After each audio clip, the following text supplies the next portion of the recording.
The CEO's town car rolled to a stop at Gate 7. Alexandra Hale leaned forward, irritated. Some low-level guard was blocking the entrance with his arm raised. She'd fired people for less. But when her driver honked, the guard didn't move. Instead, he pressed his radio and scanned the undercarriage with a mirror. Then he looked up, and their eyes met through the tinted glass. His face was stone. Hers went pale, because sitting in the back seat, briefcase on her lap, was a woman who'd been dead for 3 years. The morning air was thick with the kind of rain that didn't fall so much as hover, a mist that clung to windshields and blurred the edges of the world. Finn Carter stood beneath the overhang of Gate 7 at Hale Dynamics Tower, coffee in one hand, clipboard in the other, watching the stream of luxury sedans and executive SUVs roll through the checkpoint. His uniform was pressed, his posture relaxed, but his eyes never stopped moving. Count the vehicles, note the passengers, check the badges. Repeat. It was a rhythm he'd learned in another life. In dusty villages where the difference between a farmer's truck and a bomber's van was a matter of seconds and intuition. Back then, he'd been Staff Sergeant Finn Carter, Explosive Ordnance Disposal, United States Army. Now he was just Finn, night shift security guard, single father, and the guy nobody really noticed unless something went wrong, which was fine by him. "Morning, Finn," the voice crackled through his earpiece. It was Derek manning the booth at Gate 4. "Quiet out there?" "Quiet," Finn replied, watching a white delivery van idle near the loading dock across the plaza. It had been sitting there for 4 minutes. Maybe 5. Longer than usual. "Good. Keep it boring." Finn didn't respond. Boring was a luxury he'd stopped believing in years ago. The van's engine rumbled low, exhaust puffing into the damp air. The driver wore a baseball cap pulled low, face angled away from the security cameras. Finn's hand drifted to his radio. "Derek, you got eyes on the white Sprinter near Dock 3? A pause. "Yeah. Says he's waiting on a signature from facilities." "How long's he been there?" "I don't know, man. Maybe 10 minutes? Finn's jaw tightened. 10 minutes was too long. Delivery drivers didn't wait. They dropped, they signed, they left. He keyed his radio again. "Run the plate." "Jesus, Finn, it's 7 in the morning. You want me to—" "Run it." The line went silent except for the soft clatter of keystrokes. Finn kept his eyes on the van. The driver shifted in his seat, checked his phone, then glanced toward the tower entrance. Not like someone waiting, like someone timing. "Plate comes back to a rental agency in Newark," Derek said. "Booked under a corporate account. Hale Dynamics Logistics." "We don't have a logistics division." "What?" "We don't have a logistics division, Derek. Never have." Now there was real silence on the line. Finn's pulse didn't spike. It never did anymore. Instead, his mind shifted into the old mode, the one where time stretched and details sharpened. He set down his coffee, clipped the radio to his belt, and started walking toward the van, keeping his stride casual, his hands visible. 20 meters. 15. 10. The driver saw him coming. Their eyes met for half a second, and that was all Finn needed. The man's pupils dilated. His hand moved toward the ignition. Finn broke into a sprint. The van's engine roared. Tires screeched.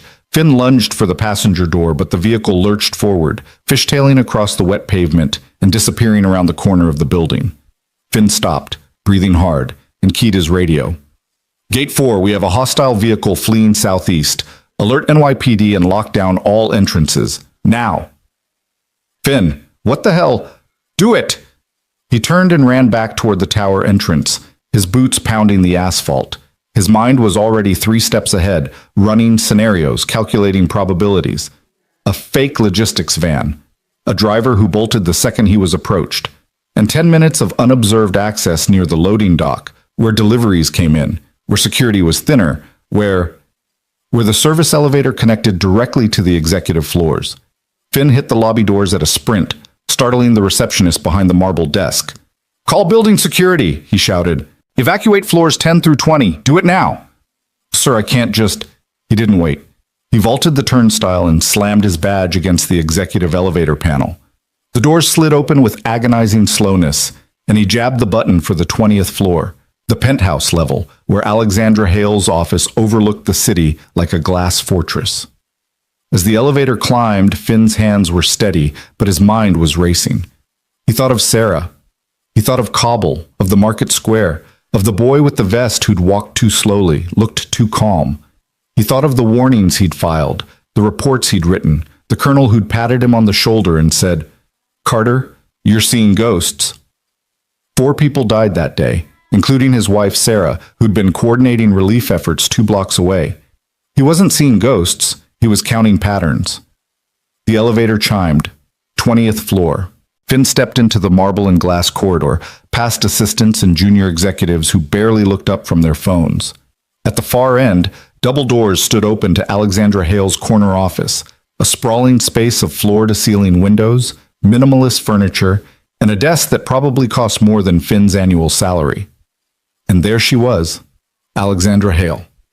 34 years old, CEO of Hale Dynamics, one of the largest private defense contractors in the country. Brilliant, ruthless, and currently signing a document with a platinum pen while her assistant hovered nearby with a tablet. Finn didn't knock. He walked straight in. "Ma'am, you need to come with me, right now." Alexandra looked up, her expression shifting from surprise to annoyance in the span of a heartbeat. "Excuse me?" "Ma'am, there's a credible threat to this building. You need to evacuate immediately." Her assistant, a young woman named Claire, stepped forward. "Who are you?" "Finn Carter, building security." "Ma'am, we don't have time to—" "Building security?" Alexandra's voice was ice. "You mean the guy who checks IDs at the gate?" "Yes, ma'am."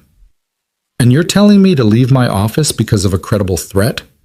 She set down her pen, folding her arms. "Based on what intelligence? FBI? Homeland Security?"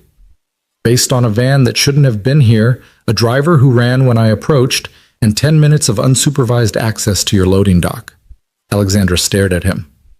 "That's it? That's your credible threat?" Finn's jaw tightened. "Ma'am, I've seen this before. I know what it looks like when someone's timing an entry. If I'm wrong, you can fire me. But if I'm right and you stay here, I'm not evacuating my building because a security guard had a bad feeling." She turned back to her desk. "Claire, call downstairs and tell them to escort Mr. Carter out of—" The fire alarm screamed to life. All 3 of them froze. Then came the sound, a deep, rolling boom that seemed to rise from the guts of the building itself. The floor shuddered. The windows rattled, and somewhere below them, glass shattered like 1,000 breaking mirrors. Alexandra's face went white. Finn didn't hesitate. He crossed the office in 3 strides, grabbed her by the arm, and hauled her toward the reinforced panic room built into the wall behind her desk, a feature mandated by her father's security team after a kidnapping attempt years ago. "Claire, get in!" he barked. The assistant stumbled forward and Finn shoved both women into the narrow steel-lined space. He followed them in and slammed the door, spinning the manual lock just as another explosion rocked the building, closer this time, maybe 2 floors down. The lights flickered, smoke detectors wailed, and in the sudden, suffocating darkness of the panic room, Alexandra Hale finally spoke. "How did you know?" Finn leaned against the door, his shoulder braced against the steel, and closed his eyes. "Because I didn't listen last time. 2 years earlier. Kabul." The heat in Afghanistan was a living thing. It pressed down on you, made your thoughts slow and sticky, made you want to sit in the shade and do nothing. But Finn Carter wasn't built for doing nothing. He crouched in the dirt outside a compound in the Shahri-Naw district, his tools spread on a canvas tarp, his gloved hands steady as he examined the device they'd pulled from beneath a contractor's truck. It was crude. Pressure plate, cell phone trigger, 15 pounds of homemade explosive. But crude didn't mean safe. "How's it look, Sergeant?" asked Lieutenant Moss, standing 10 feet back with his rifle slung. "Stable for now," Finn replied. "But the wiring's sloppy. Could be a secondary trigger. Can you disarm it?" "Give me 5 minutes." Sarah's voice crackled in his earpiece. She was 2 blocks away, coordinating with an NGO at a school reopening. "Finn, you copy?" "I'm here," he said softly, pulling a wire free with needle-nose pliers. "Just checking. You've been quiet." "Kinda busy, babe." She laughed, a sound that always made the heat feel lighter. "I know, just be safe, okay?" "Always am."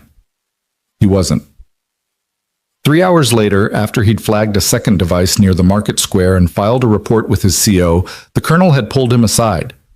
Carter, you're seeing threats where there aren't any. You filed 3 reports this week. 2 were false alarms.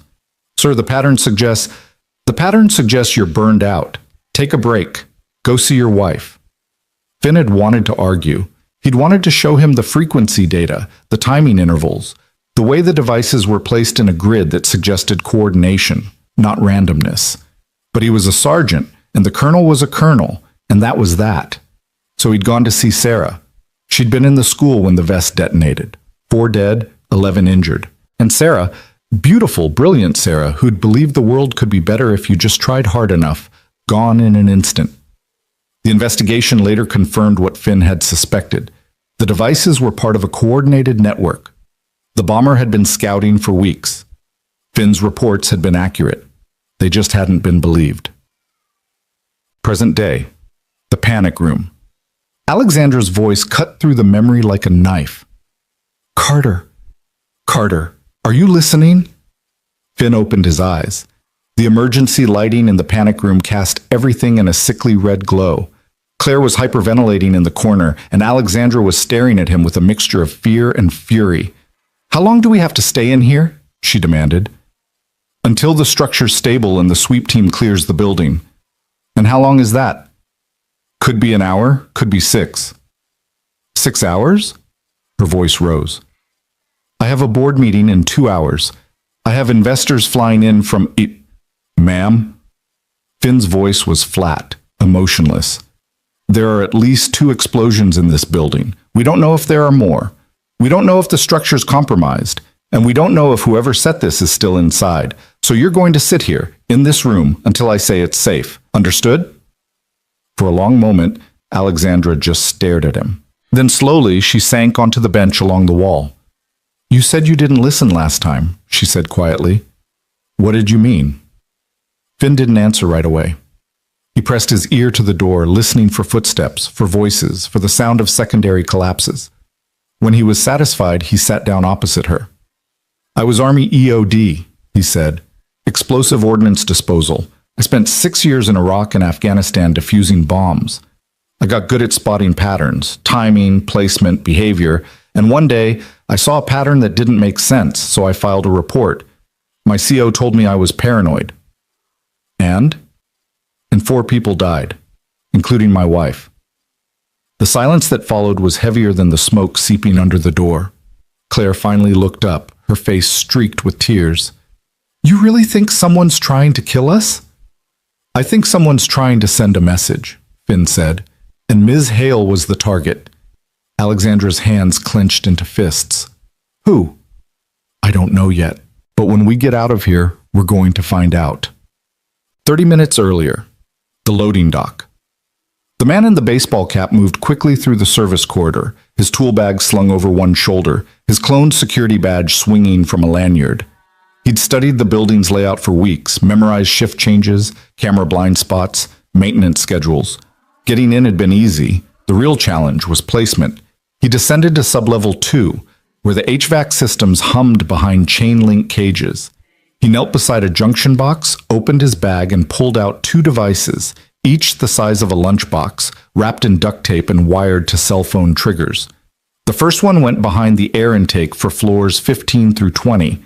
The second went near the structural support column for the east wing. He didn't arm them yet.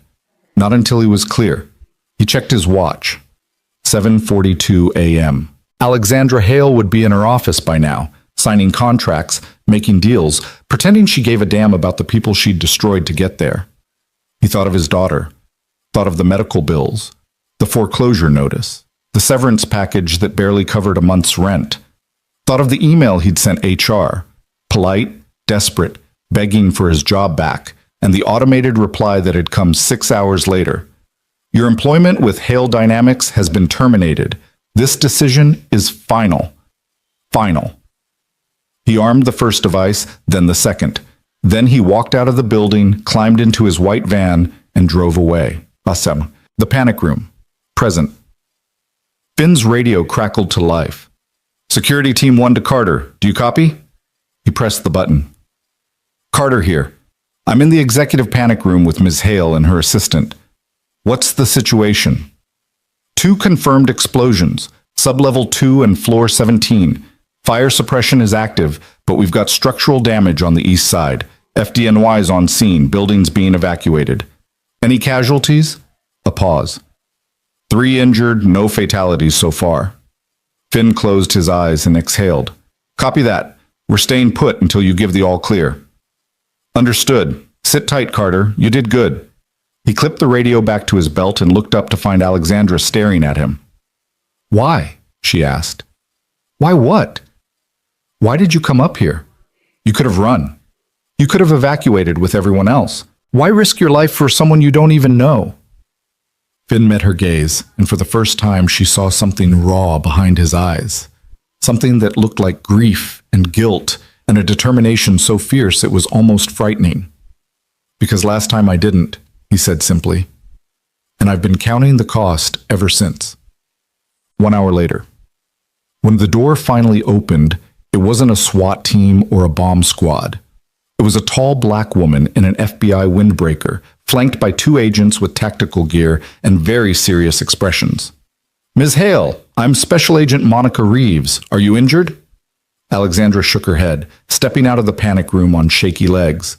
Claire followed, and then Finn, who was immediately surrounded by 3 agents with their hands on their sidearms. Hands where we can see them, sir.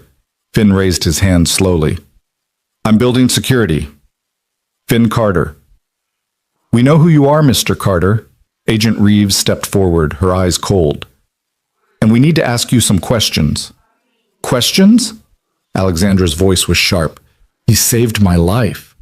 Maybe, Reeves said, or maybe he knew exactly when and where to be because he helped plan it. The words hung in the air like a grenade. Finn didn't move, didn't argue. He just looked at Alexandra and she saw the exhaustion in his face, the weight of a man who'd been carrying too much for too long. I didn't do this, he said quietly. Then you won't mind coming downtown, Reeves replied. And before Alexandra could say another word, they put Finn Carter in handcuffs and led him away. The interrogation room, FBI field office. The room was small, sterile, and smelled faintly of stale coffee.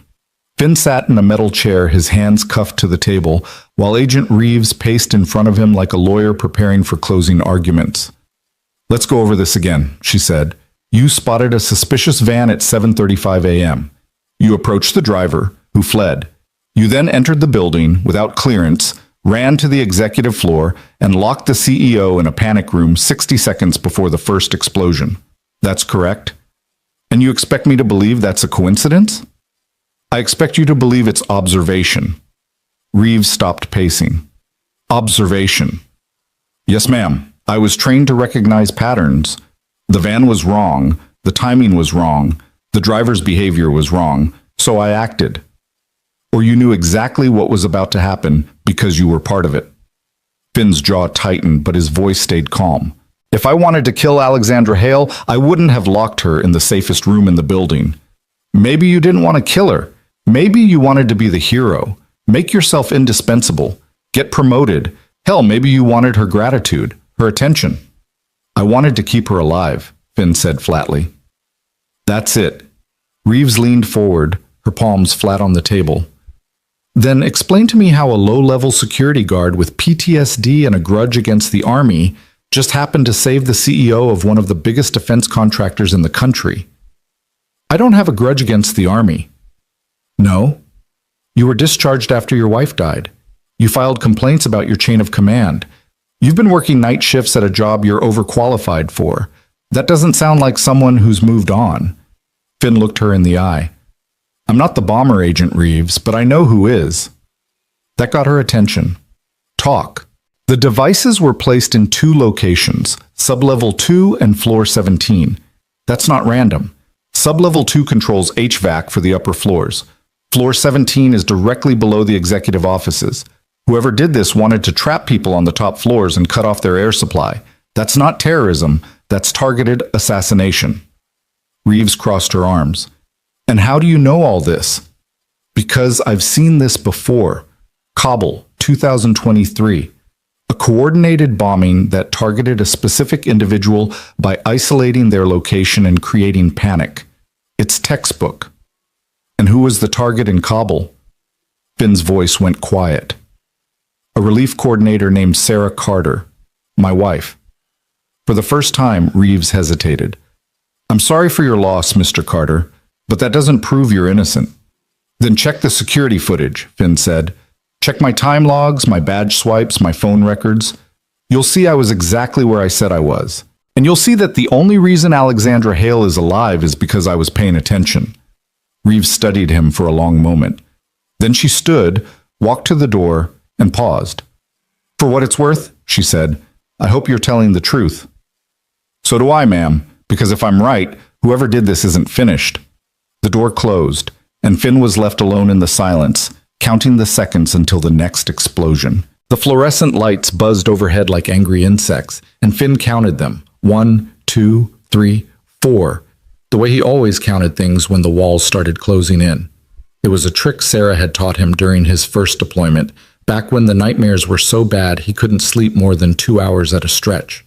Count something, she'd said, her voice crackling through the satellite phone from their tiny apartment in Georgia. Count stars, count breaths, count anything. It gives your brain something to hold on to.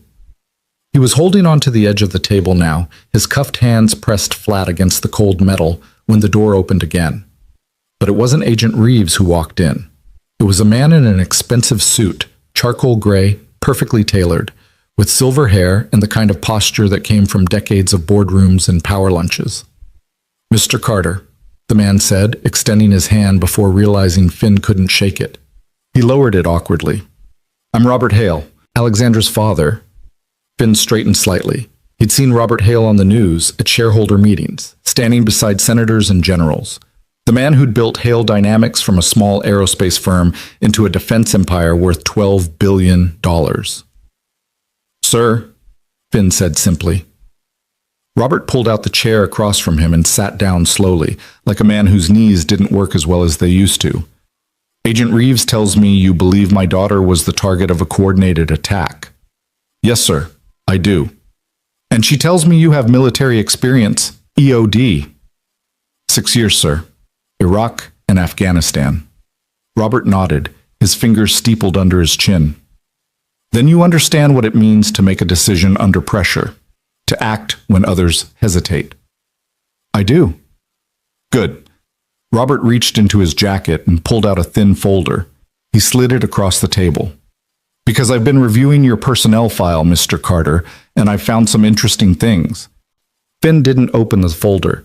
He kept his eyes on Robert's face. You were decorated twice for valor, Robert continued. You saved 17 lives in Kandahar when you disarmed an IED that had been rigged to a school bus. You identified a bombing network in Kabul that intelligence had missed for months. And according to your commanding officer, before the incident with your wife, you had the best threat assessment record in your unit. That was a long time ago, sir. Was it? Robert's gaze was sharp, penetrating.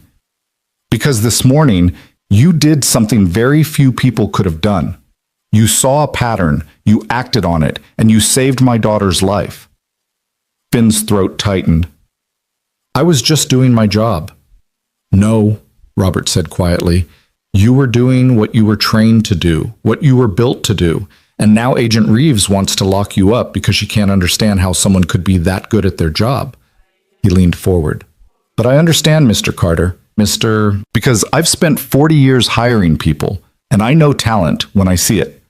So I'm going to ask you a question, and I need you to be honest with me. Yes, sir. Did you have anything to do with the attack on my building? Finn met his eyes without flinching. No, sir. I didn't. Robert held his gaze for a long moment. Then he nodded, stood up, and knocked twice on the door. Agent Reeves appeared almost instantly, her expression wary. Agent Reeves, Robert said, his voice carrying the kind of authority that made even federal agents stand a little straighter. I'm posting bond for Mr. Carter. He'll remain under house arrest with an ankle monitor, and he'll cooperate fully with your investigation. But you will release him, now. Reeves's jaw tightened. Mr. Hale, with all due respect, Agent Reeves, my daughter is alive because of this man. And if you think I'm going to let the FBI railroad him while the real bomber is still out there, you're mistaken. He turned back to Finn. I'll have my lawyers here within the hour. Sit tight. And then he was gone, leaving Finn alone with Agent Reeves, who looked like she wanted to punch something. You're a lucky man, Carter, she said coldly. No, ma'am, Finn replied. Lucky would have been stopping it before anyone got hurt. 3 hours later, Finn walked out of the FBI field office into the gray afternoon light, an ankle monitor locked around his left leg, and a list of restrictions that included no contact with Alexandra Hale, no travel beyond a 5-mile radius of his apartment, and a daily check-in with his assigned agent. A black sedan was waiting at the curb, and when the back door opened, Alexandra herself stepped out. She looked different than she had in the panic room, cleaned up, composed, back in control. But her eyes were red-rimmed, and when she saw him, something in her expression cracked. You're an idiot, she said. Finn stopped on the sidewalk. Ma'am?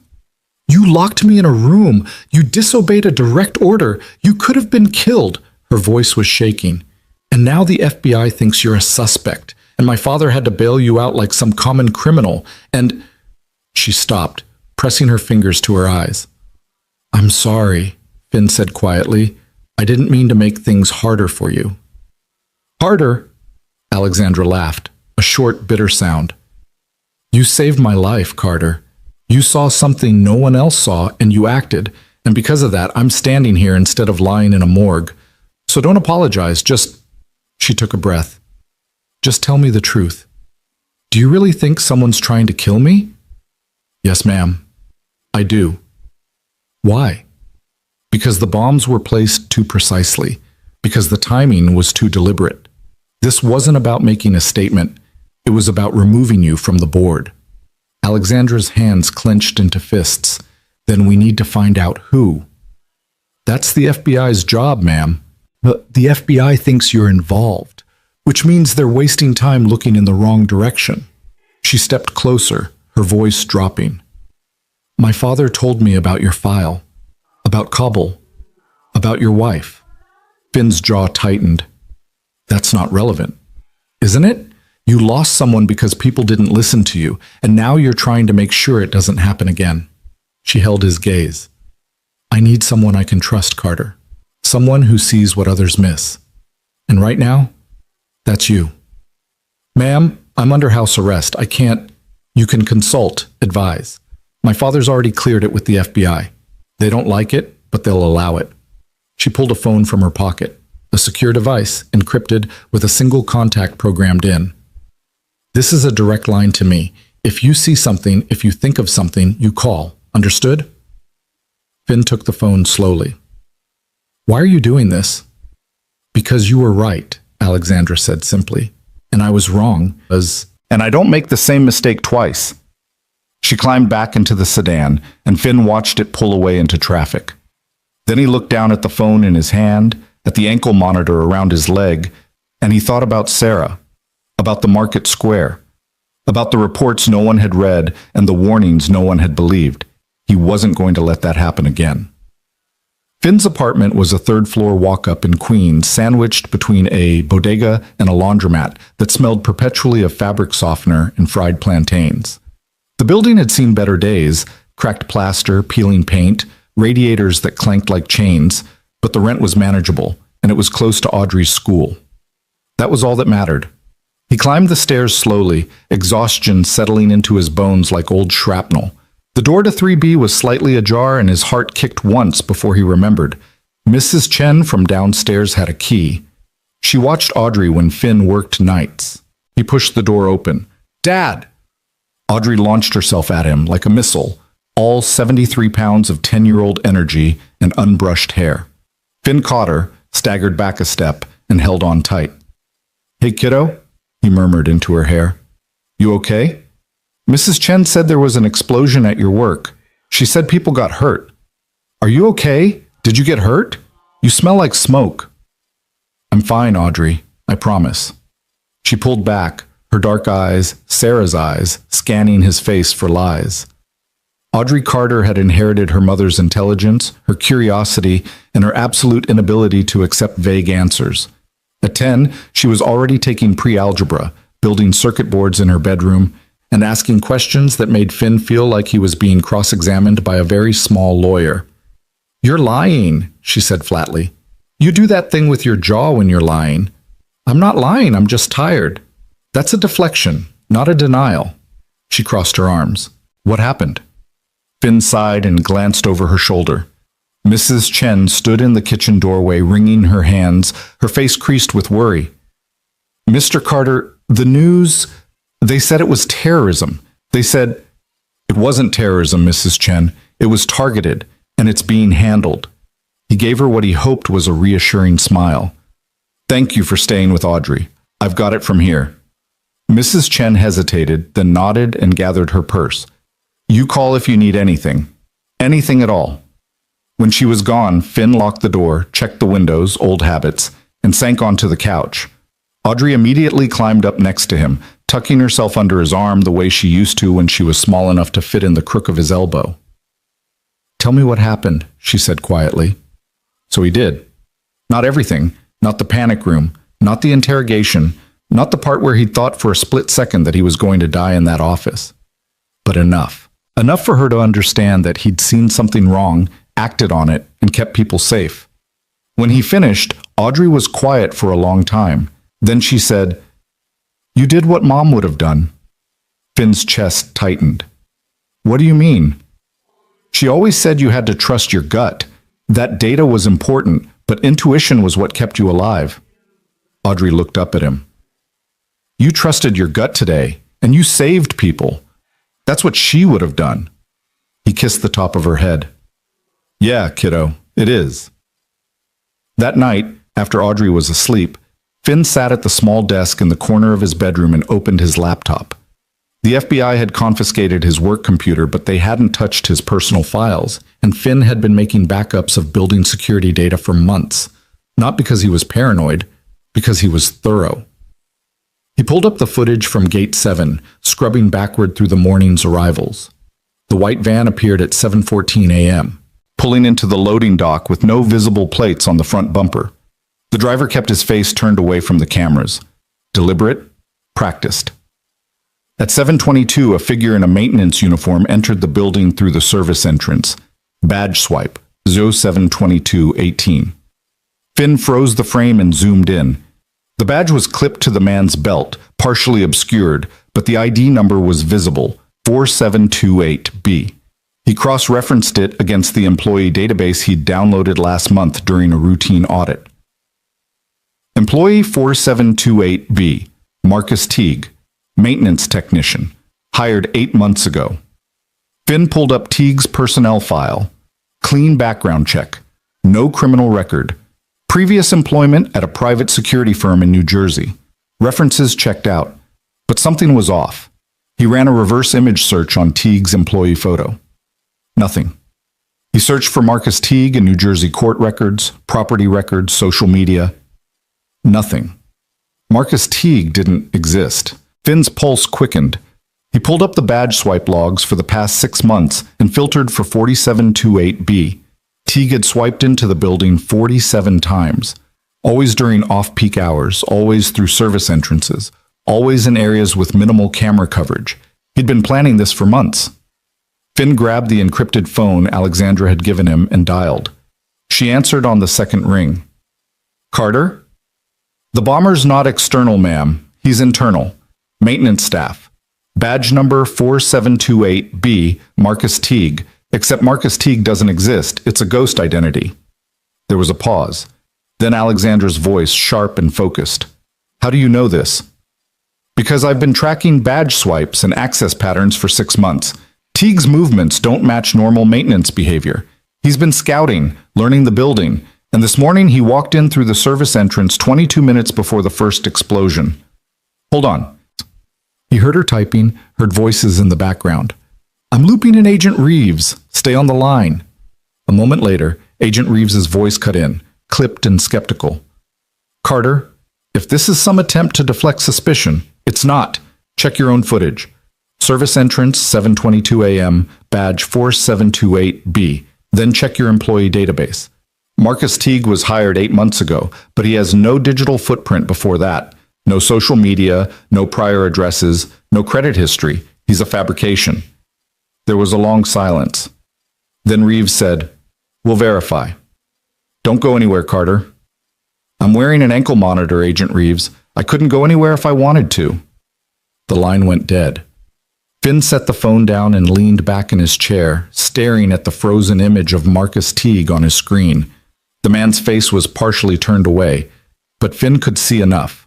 The set of his jaw, the tension in his shoulders, the way he moved with purpose, not panic. This was someone who'd been hurt, someone who'd lost something, someone who blamed Alexandra Hale. Finn understood that feeling better than he wanted to admit. By morning, the FBI had confirmed what Finn already knew. Marcus Teague was a false identity, created 8 months ago using stolen credentials and a fabricated work history. The real Marcus Teague had died in a car accident in 2019. The man who'd bombed Hale Dynamics had stolen his name, his social security number, and his face, or at least a close enough approximation that background checks hadn't flagged it. Agent Reeves called Finn at 6 a.m., her voice tight with frustration. "We're running facial recognition on every employee hired in the past year. We're also pulling financial records, looking for anyone with a grudge against Hale Dynamics." "You won't find him that way," Finn said, staring at his laptop screen. He hadn't slept. "He's not angry at the company. He's angry at her." "Explain." "The bombs were placed to isolate the executive floors, not to destroy the building, not to maximize casualties, just to trap Alexandra Hale and make sure she couldn't escape. This is personal." "Then who has a personal vendetta against a billionaire CEO?" "Someone she fired, someone she destroyed, someone who lost everything because of a decision she made." Finn pulled up another file, a list of terminations from the past 2 years. "I need access to Hale Dynamics HR records, severance packages, wrongful termination suits, anyone who was let go under contentious circumstances." "That's confidential. Agent Reeves, this man built bombs and planted them in a secured facility. He's not done. If you want to stop him before he tries again, you need to let me help." Another long pause. Then Reeves sighed. "I'll talk to Ms. Hale. But Carter, if you're playing me, if this is some kind of game, it's not a game, ma'am. It's pattern recognition, and I'm very good at it." 2 hours later, Finn's laptop pinged with an encrypted file transfer. Alexandra had sent him full access to Hale Dynamics' HR database, along with a message, "Find him." Finn opened the files and started reading. Terminations, resignations, layoffs, disciplinary actions. There were hundreds of names, thousands of pages of documentation. But Finn had learned patience in the army, learned to sift through noise until the signal emerged. He filtered for terminations in the past 18 months. Then he filtered for employees with technical skills, engineering, IT, maintenance. Then he filtered for those who'd filed complaints or grievances. 12 names. He cross-referenced those names against the dates Marcus Teague had been hired. One name jumped out. Clinton Zane, electrical engineer hired in 2019, promoted twice. Then terminated in March of last year, 6 weeks before Marcus Teague's first badge swipe.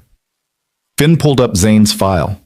42 years old, married, 1 daughter, worked in advanced weapons systems, specifically guidance algorithms for missile defense.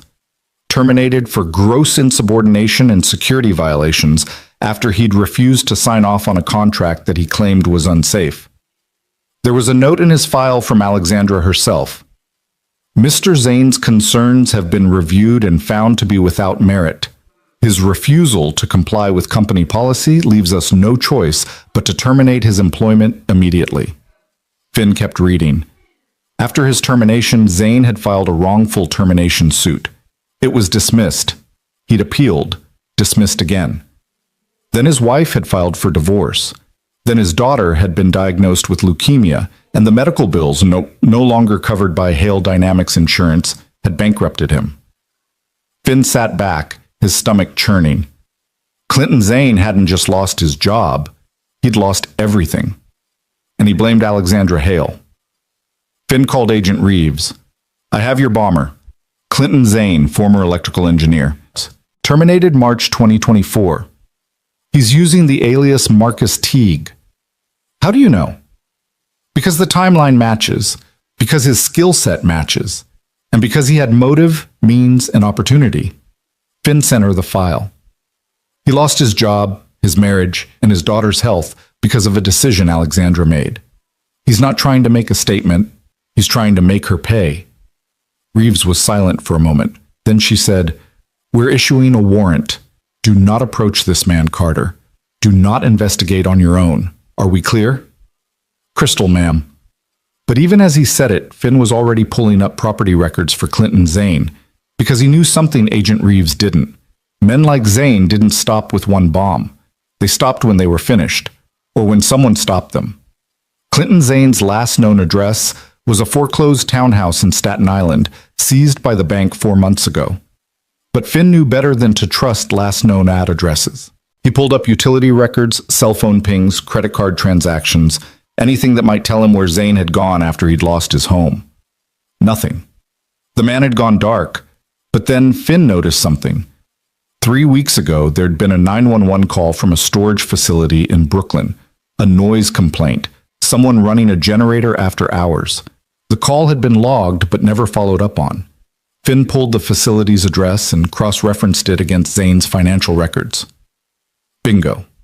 Storage Unit 237, rented under his wife's maiden name. Finn stared at the address on his screen.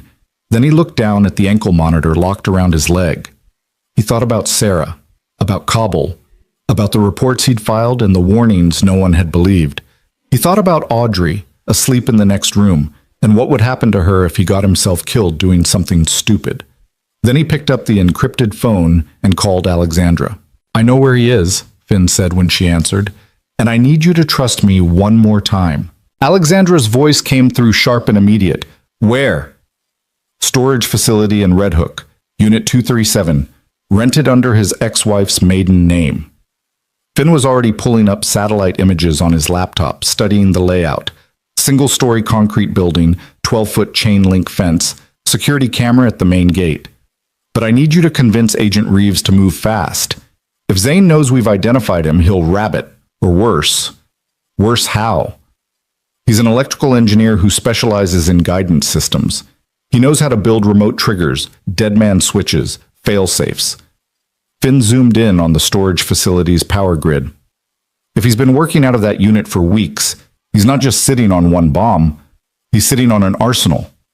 He heard Alexandra breathing on the other end, heard the sound of her heels clicking against marble as she paced.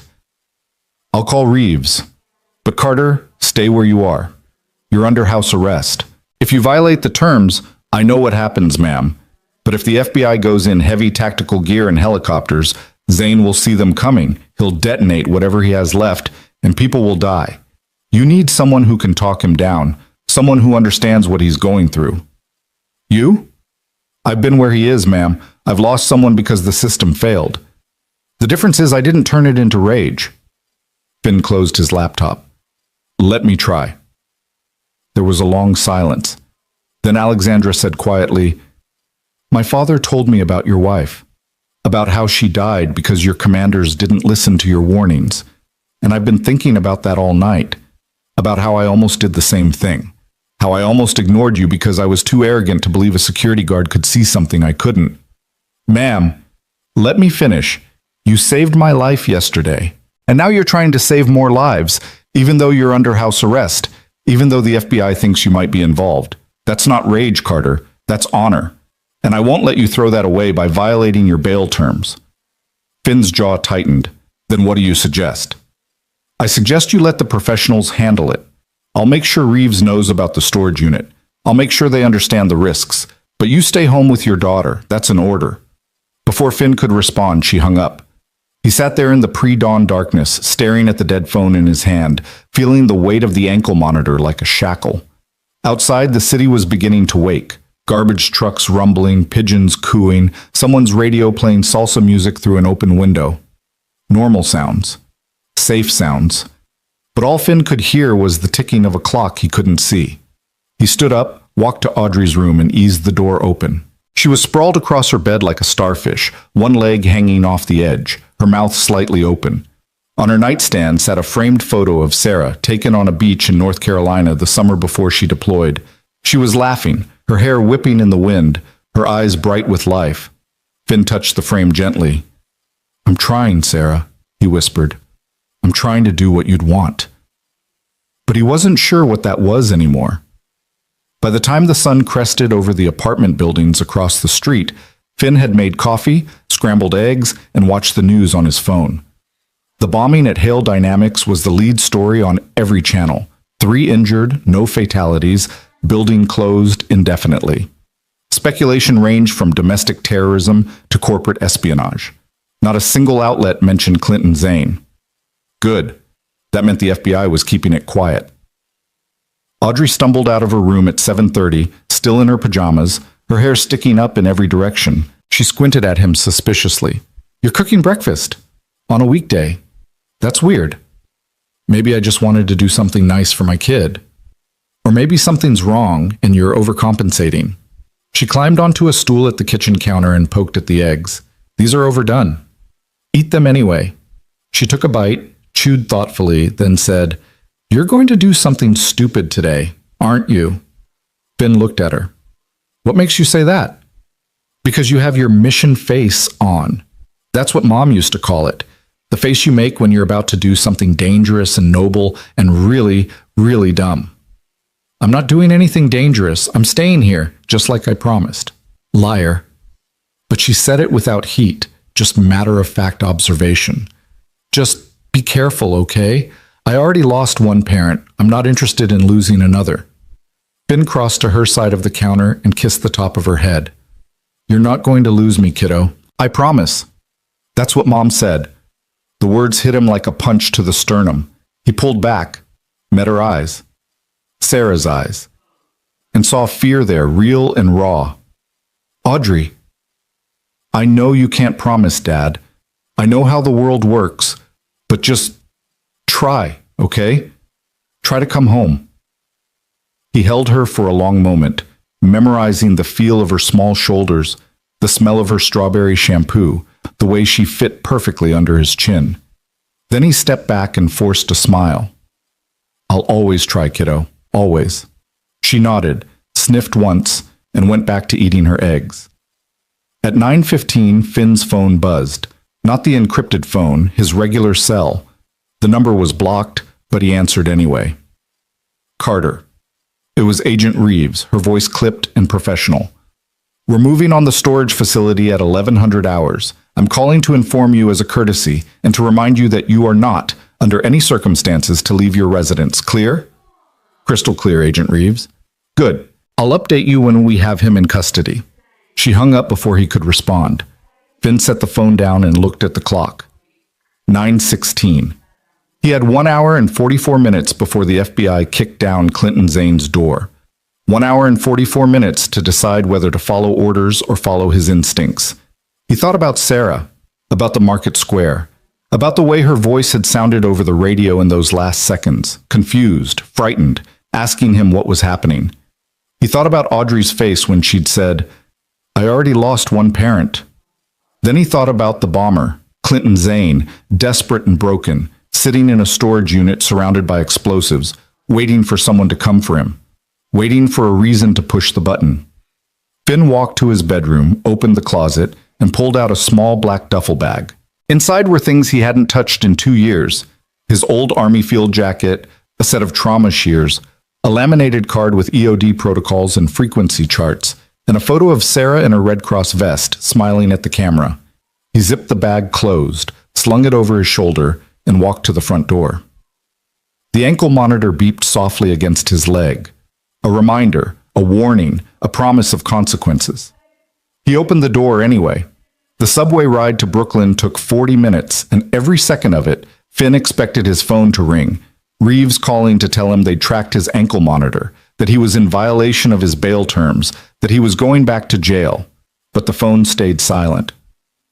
He emerged from the Clark Street station into a neighborhood of converted warehouses and artisanal coffee shops, the East River glinting in the distance. The storage facility was 6 blocks south, tucked between a defunct shipping yard and a community garden. Finn walked slowly, counting his steps. 1, 2, 3. keeping his breathing steady, his heart rate controlled. When he reached the chain link fence surrounding the facility, he stopped. No FBI vans, no tactical teams, no helicopters circling overhead. He checked his watch, 10:43. They'd be here in 17 minutes. Finn found a gap in the fence where the bottom edge had been pulled away from the concrete, probably by kids or copper thieves, and slipped through. The storage units were arranged in rows, numbered in sequence, each one secured with a heavy padlock.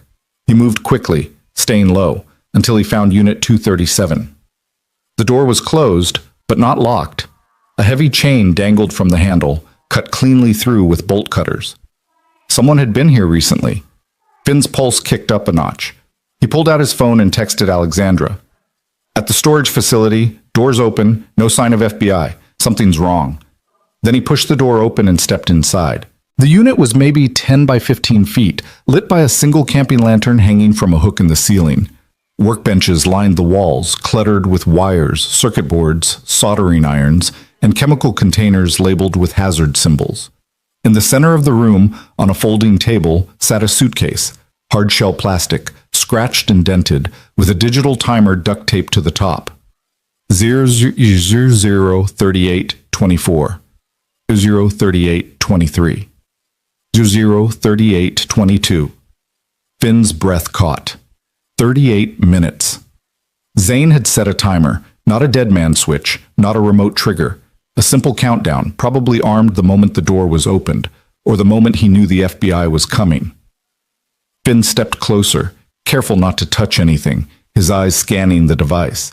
The suitcase was wired to the timer through a relay board, military-grade, surplus, probably purchased online.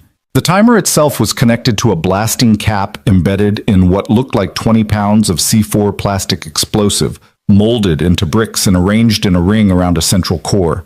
He knelt down slowly, pulled out his phone, and took photos from every angle. Then he texted them to Alexandra with a message.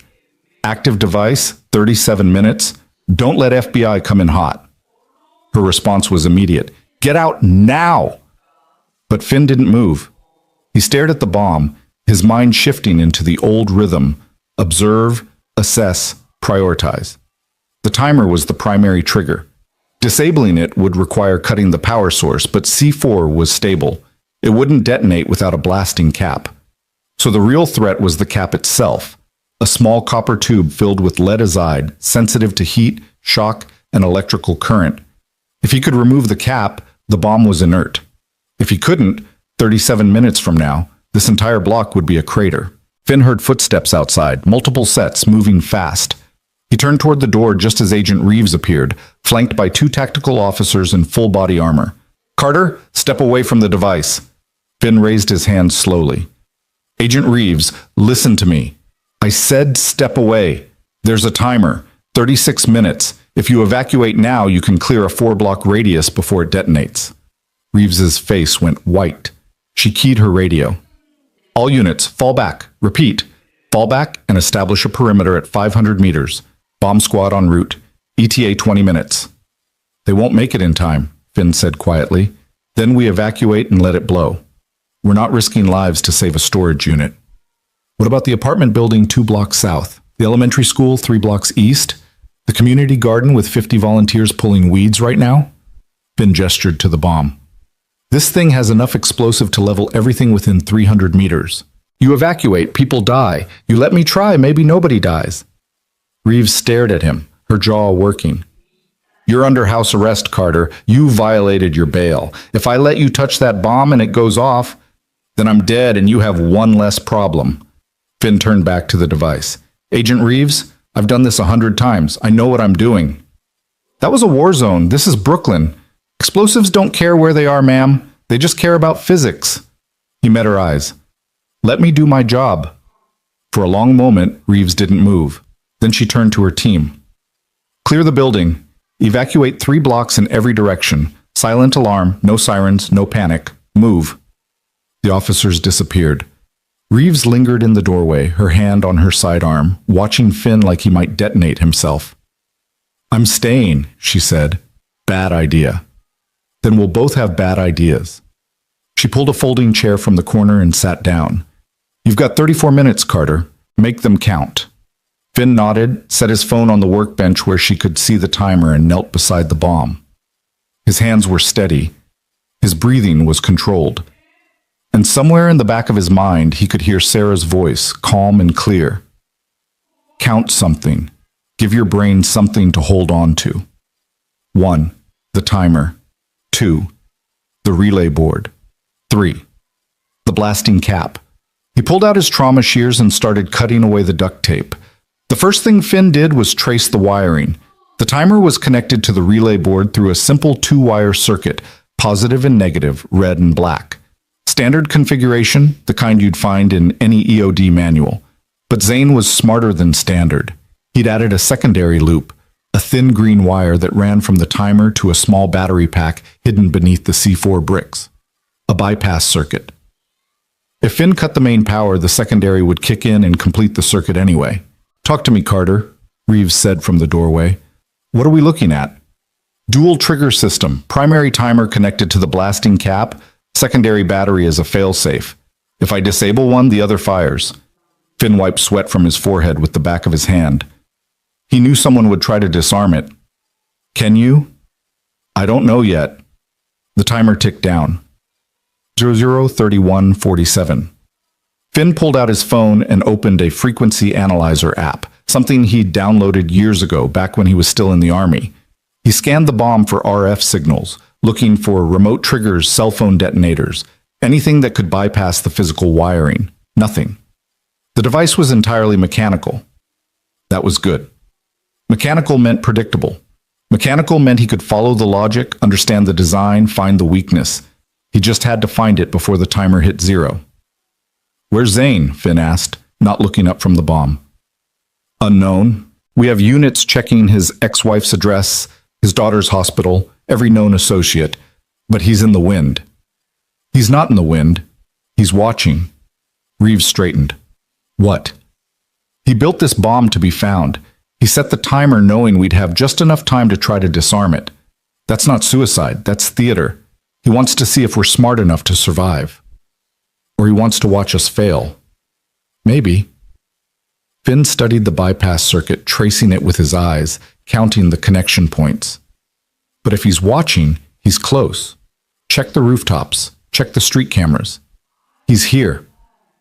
Reeves keyed her radio and relayed the order. Then she stepped closer, her shadow falling across the workbench. "Carter, if you can't disarm this thing, I need to know. I need time to get people out." "You'll know, ma'am. Trust me." The timer clicked down. 002815. Finn picked up a pair of needle-nose pliers and carefully lifted the edge of the duct tape holding the blasting cap in place. The cap itself was a standard military issue, 6.4 millimeters in diameter, maybe 2 inches long, filled with lead-azide and a thin wire filament. The filament was the key. When electricity passed through it, it heated up, ignited the lead-azide, and triggered the C4. No electricity, no ignition. No ignition, no explosion. Simple. Except the filament was connected to both the primary timer and the secondary battery. If Finn cut one, the other would fire. If he cut both simultaneously, the shock might be enough to detonate the cap anyway. He needed a third option. "Agent Reeves, I need something." "Name it." "Ice. As much as you can find, as fast as you can get it." She blinked. "Ice?" "Lead-azide is temperature sensitive. If I can cool the cap below its activation threshold, the filament won't ignite even if it receives current. But I need to bring it down to at least 10 degrees Celsius, and I need to do it without shocking the system." Reeves didn't ask questions. She bolted out of the storage unit, her radio already at her lips. Finn turned back to the bomb and did the only thing he could do. He waited and counted. 1. The timer. 002533. 2. His heartbeat. 72 beats per minute. 3. His breathing, in for 4 seconds, out for 4 seconds. 4. The seconds until Reeves returned. 60, 70, 90. At 2 minutes and 18 seconds, she reappeared with a plastic cooler, ice sloshing inside. Community garden next door. They had a lemonade stand. Finn almost laughed. Instead, he grabbed a handful of ice and packed it carefully around the blasting cap, building a small mound that covered the copper tube completely. Then he waited, watching the thermometer on his phone app, counting down the degrees. 20 Celsius, 15 An, 12, 10, 8. Okay, Finn said quietly. I'm going to cut the primary wire. If this works, the secondary will try to fire, but the cap will be too cold to ignite. If it doesn't work, we'll know, Reeves finished. Finn picked up the trauma shears, positioned them around the red wire leading from the timer to the relay board, and squeezed. The wire parted with a soft snip. The timer stopped. 0:22:41. For 3 seconds, nothing happened. Then the green bypass wire sparked, a bright flash, a hiss of burning insulation. The battery pack discharged, sending current through the secondary circuit, through the relay board, through the wire leading to the blasting cap. Finn held his breath. The cap didn't fire. The ice had worked. Reeves exhaled so hard she nearly collapsed. Jesus Christ, Carter. Finn didn't respond. He was already moving, carefully lifting the blasting cap out of the C4, cradling it like a newborn, and placing it gently into a blast containment bag Reeves pulled from her tactical vest. Then he sat back on his heels, wiped his face, and closed his eyes. We're clear, ma'am. Reeves keyed her radio. Device is safe. Repeat. Device is safe. Bomb squad can stand down. She looked at Finn, and for the first time since he'd met her, she smiled. A small, exhausted, genuine smile. You're insane, you know that? Probably, Finn said, but you're alive. They sat there in the silence, surrounded by wires and ice and the faint smell of burnt insulation, until the bomb squad arrived 20 minutes later. The lead technician, a grizzled sergeant named DeMarco, took one look at the disassembled device and whistled low. Who disarmed this? He did, Reeves said, nodding at Finn. DeMarco studied Finn for a long moment. You EOD? Was. Long time ago. Well, you haven't lost your touch. DeMarco knelt beside the bomb, examining the bypass circuit, the frozen blasting cap, the severed wires. This is textbook work. Better than textbook. You thinking about coming out of retirement? I'm thinking about not going to jail, Finn said dryly. DeMarco laughed. Fair enough. As the bomb squad carefully transported the device to their van, Reeves pulled Finn aside.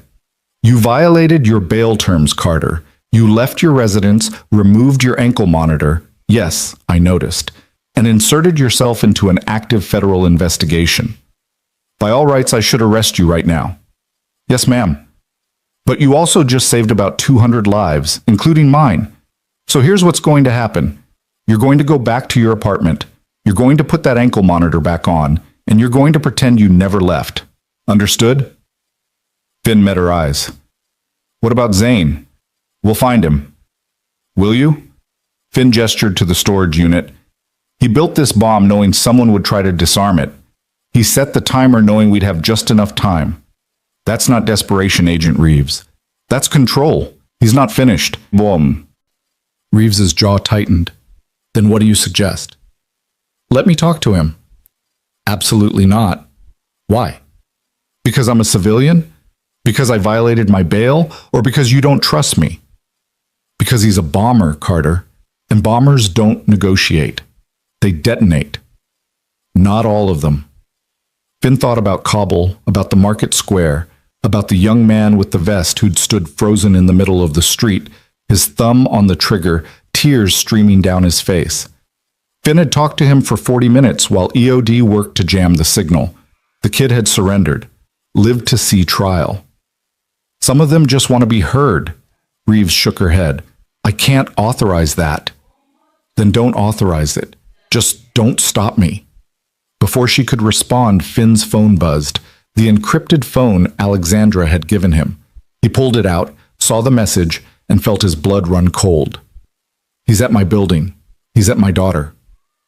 Finn didn't remember running. He didn't remember pushing past Reeves, vaulting the chain-link fence, sprinting 6 blocks to the subway station. All he remembered was the message on his screen, the words burned into his brain like a brand. Your daughter is beautiful. She has her mother's eyes. The subway ride back to Queens took an eternity. Finn stood pressed against the doors, his heart hammering, his mind racing through scenarios. Zane in the lobby, Zane in the stairwell, Zane standing outside Audrey's school with a backpack full of explosives. He tried calling Mrs. Chen. No answer. He tried calling Audrey's school. The line was busy. When the train finally screeched into his stop, Finn exploded onto the platform and ran, through the turnstile, up the stairs, down the street, his lungs burning, his legs screaming. He burst through the door of his apartment building and took the stairs 3 at a time, not trusting the elevator, not trusting anything. The door to 3B was open. Finn's world narrowed to a pinpoint. He drew the small folding knife he kept in his pocket. Not much, but something, and stepped inside. Audrey? Silence. He moved through the apartment, checking the kitchen, the living room, his bedroom. Everything was in place, nothing disturbed. Then he heard it, a soft voice coming from Audrey's room. "Dad, don't freak out." Finn pushed open the door. Audrey was sitting on her bed, cross-legged, her laptop open in front of her. And sitting in her desk chair, hands folded calmly in his lap, was a man in his 40s with thinning hair and tired eyes. Clinton Zane. "Hello, Mr. Carter," Zane said quietly. "Your daughter and I have been having a very interesting conversation." Finn's hand tightened on the knife. "Step away from her." "Dad, wait." Audrey held up her hands. "He's not here to hurt me. He's here to talk to you." "Audrey, get out of the room, now." "I won't." Her voice was steady, certain. "Because if I leave, he'll disappear. And you need to hear what he has to say." Finn stared at his daughter, at the man who'd tried to kill Alexandra Hale, and felt the world tilt on its axis. "You have 10 seconds to explain why I shouldn't call the FBI." "Because they won't listen," Zane said. "They never listen. But you will, Mr. Carter. Because you've been where I am. You've lost someone because the system failed. You've filed reports that were ignored. You've screamed into the void and heard nothing back." He leaned forward slightly. "Your daughter told me about your wife, about Kabul, about how you tried to save her and couldn't. You don't get to talk about my wife." "Why not? Because I'm a bomber? Because I'm a monster?" Zane's voice cracked. "I'm a father, Mr. Carter, just like you. And I watched my daughter die because Alexandra Hale decided her profit margins were more important than safety protocols. I tried to stop it. I filed complaints. I went to the board. I went to the press. And they fired me, destroyed me, took everything." Finn's grip on the knife loosened slightly. "So you built a bomb." "I built justice. I built accountability.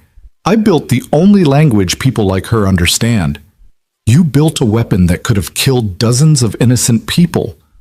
I built a weapon that was never going to detonate." Zane reached into his jacket, slowly, carefully, and pulled out a small remote control. "This is the master trigger. It's been in my pocket the entire time.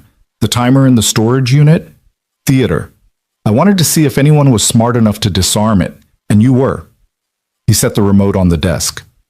"I'm not here to kill anyone, Mr. Carter.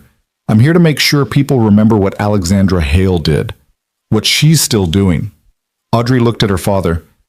"He showed me the files, Dad, the safety reports, the internal memos. Alexandra knew the guidance system was flawed. She knew it could fail, but she pushed it through anyway because the contract was worth $800 million. "That doesn't justify terrorism," Finn said. "No," Zane agreed. "It doesn't, but it does justify exposure. And if I turn myself in now, the FBI will bury me.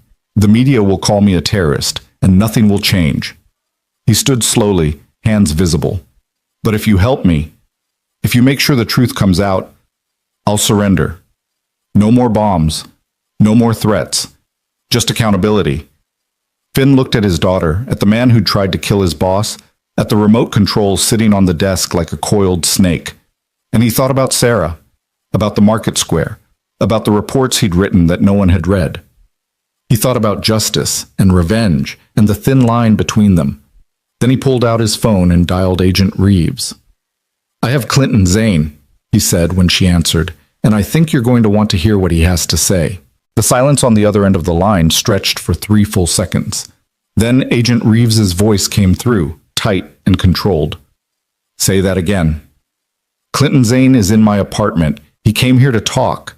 He's unarmed and he's willing to surrender, but he has conditions. Carter, do not negotiate with him. Do not. Agent Reeves, he's sitting 6 feet from my daughter. He's had 20 minutes to hurt her, and he hasn't. He's not here for violence. He's here because no one would listen. Finn kept his eyes on Zane, watching for any sudden movement. I need you to come here quietly. No tactical teams, no helicopters, just you and maybe one other agent. If he sees a SWAT convoy, he'll disappear and we'll be back to square one. Another pause. Finn could hear muffled voices in the background, someone arguing, someone else on another line. Give me the address, Reeves finally said. And Carter, if this is a trap, if you're working with him, it's not a trap, ma'am. It's a chance. Don't waste it. He gave her the address and hung up. Then he looked at Zane, who sat perfectly still in Audrey's desk chair, his hands folded like a man at a church service. The FBI will be here in 15 minutes, Finn said. You've got until then to convince me you're not just another terrorist with a manifesto. I'm not a terrorist, Mr. Carter. I'm an engineer who tried to do the right thing and got destroyed for it. Zane gestured to Audrey's laptop. Show him. Audrey turned the screen toward her father. On it were dozens of documents. Internal emails, safety assessments, board meeting minutes, all stamped with the Hale Dynamics logo. Finn scanned them quickly, his eyes catching on phrases that made his stomach turn. Acceptable failure rate, 3.7% TA. Cost of redesign exceeds projected losses from potential malfunctions. Legal recommends we proceed. Any incidents can be managed through settlement. And then at the bottom of one email chain, a message from Alexandra Hale herself. We have a delivery deadline and a contract to fulfill. Engineering's concerns are noted, but do not outweigh our strategic priorities. Move forward with production. The email was dated 14 months ago. 3 weeks later, according to the files, a guidance system had failed during a training exercise in Nevada. The missile had veered off course and struck a support vehicle. 2 soldiers died. The incident was classified as operator error. Finn looked up at Zane. Where did you get these? I kept copies. Called it insurance back then. Didn't realize I'd need it to prove I wasn't insane. Zane's voice was hollow. I went to Alexandra first, told her the math didn't work, that the error margins were too high. She thanked me for my diligence and told me the system had been vetted by 3 independent reviewers. I found out later those reviewers were paid consultants, people who'd rubber stamp anything for the right price. So you went over her head. I went to the board. Her father, Robert Hale, listened for about 5 minutes before telling me I was out of my depth, that I didn't understand the broader picture, that defense contracting required calculated risks. Zane's hands clenched. 2 days later, I was fired for insubordination and violations of my NDA. They froze my severance, blacklisted me in the industry. My wife left. My daughter's medical insurance lapsed right when she needed it most. Audrey spoke up quietly. She died 4 months ago, leukemia. She was 12. Finn closed his eyes. When he opened them, Zane was staring at the floor, his shoulders shaking. Her name was Emma, Zane said. She wanted to be a veterinarian. She had this ridiculous plan to open a shelter for 3-legged dogs because she said they were the ones nobody wanted. And I couldn't even afford the experimental treatment that might have saved her because Alexandra Hale decided I was expendable. I'm sorry, Finn said, and he meant it. I'm sorry for your daughter. I'm sorry the system failed you, but you tried to kill people. You planted bombs in a building full of workers who had nothing to do with your firing. I planted bombs in a building after hours, in locations designed to create panic but minimal casualties. The timer was set for when the building would be mostly empty. The devices were placed to cause structural damage, not mass death. Zane looked up, his eyes red but steady. I wanted her to feel what I felt. Trapped, helpless, terrified. I wanted her to understand what it's like when the walls close in and nobody's coming to save you. And did she? Finn asked. Did Alexandra Hale learn anything from being locked in a panic room while her building burned? I don't know. But you did save her, and that's why I'm here. Because if there's anyone who might actually give a damn about the truth, it's the guy who's been ignored his whole life and kept trying anyway. Finn heard footsteps in the hallway, soft, measured, professional. He moved to the door and opened it before anyone could knock. Agent Reeves stood in the corridor with one other agent, a younger man with sharp eyes and a hand resting on his sidearm. "He's in my daughter's room," Finn said. "He's unarmed. He says he'll surrender if you guarantee the evidence he has gets reviewed by someone outside Hale Dynamics' sphere of influence." Reeves looked past him into the apartment. "And you believe him?" "I believe he's telling the truth about the documents. Whether that justifies what he did, that's for a court to decide." Reeves nodded slowly and stepped inside. The other agent followed, positioning himself near the door. When they entered Audrey's room, Zane stood immediately, hands raised, palms out. "Agent Reeves," he said, "thank you for coming. Mr. Zane, you're under arrest for terrorism, attempted murder, destruction of federal property, and about a dozen other charges I'll read to you once we're downtown." Reeves pulled out a pair of handcuffs. "But first, I want to see these documents Mr. Carter mentioned." Zane nodded to Audrey, who turned the laptop toward the FBI agents. Reeves leaned in, scrolling through the files, her expression darkening with each screen. The other agent pulled out his phone and started photographing the documents. "These are internal Hale Dynamics communications," Reeves said. "How did you obtain them?" "I was the senior engineer on the project. I had access, and when I saw what was happening, I backed everything up before they could scrub the servers. That's theft of proprietary information. That's evidence of criminal negligence, maybe manslaughter, depending on how you interpret those Nevada deaths." Zane's voice hardened. "You want to arrest me for stealing emails? Fine, but I want those documents entered into evidence. I want an independent investigation, and I want Alexandra Hale to answer for what she did." Reeves studied him for a long moment. Then she turned to her partner. "Anderson, call the U.S. Attorney's Office. Tell them we need someone from the DOJ, someone with no ties to defense contractors, to review these files, and get someone from DOD's Inspector General on the line. If there's any truth to this—" "There is," Finn interrupted. "I've seen enough military procurement disasters to recognize one. Those emails show a pattern of prioritizing profit over safety. If the Nevada incident was caused by a guidance system Hale Dynamics knew was flawed, that's not just negligence, that's felony murder." Reeves's eyes snapped to him. "You're a security guard, Carter, not a lawyer. I'm a soldier who lost his wife because people ignored warnings.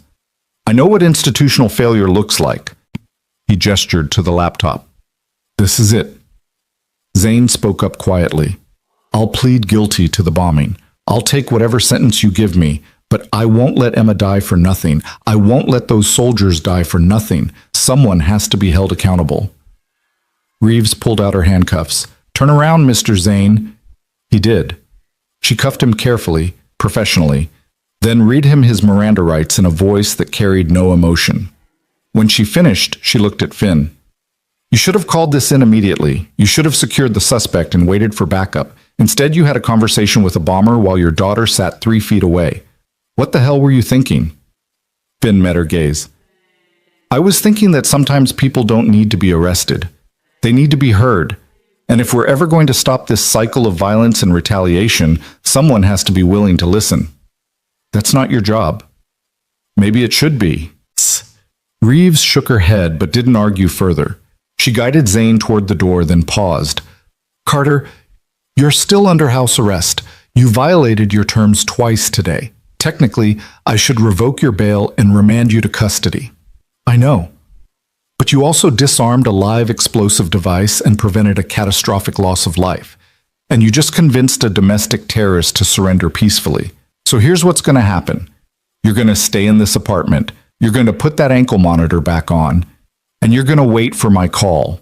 Because if even half of what's in those files is true, this investigation just got a lot bigger than one bomber. And I'm going to need someone who understands how to see patterns." "Yes, ma'am."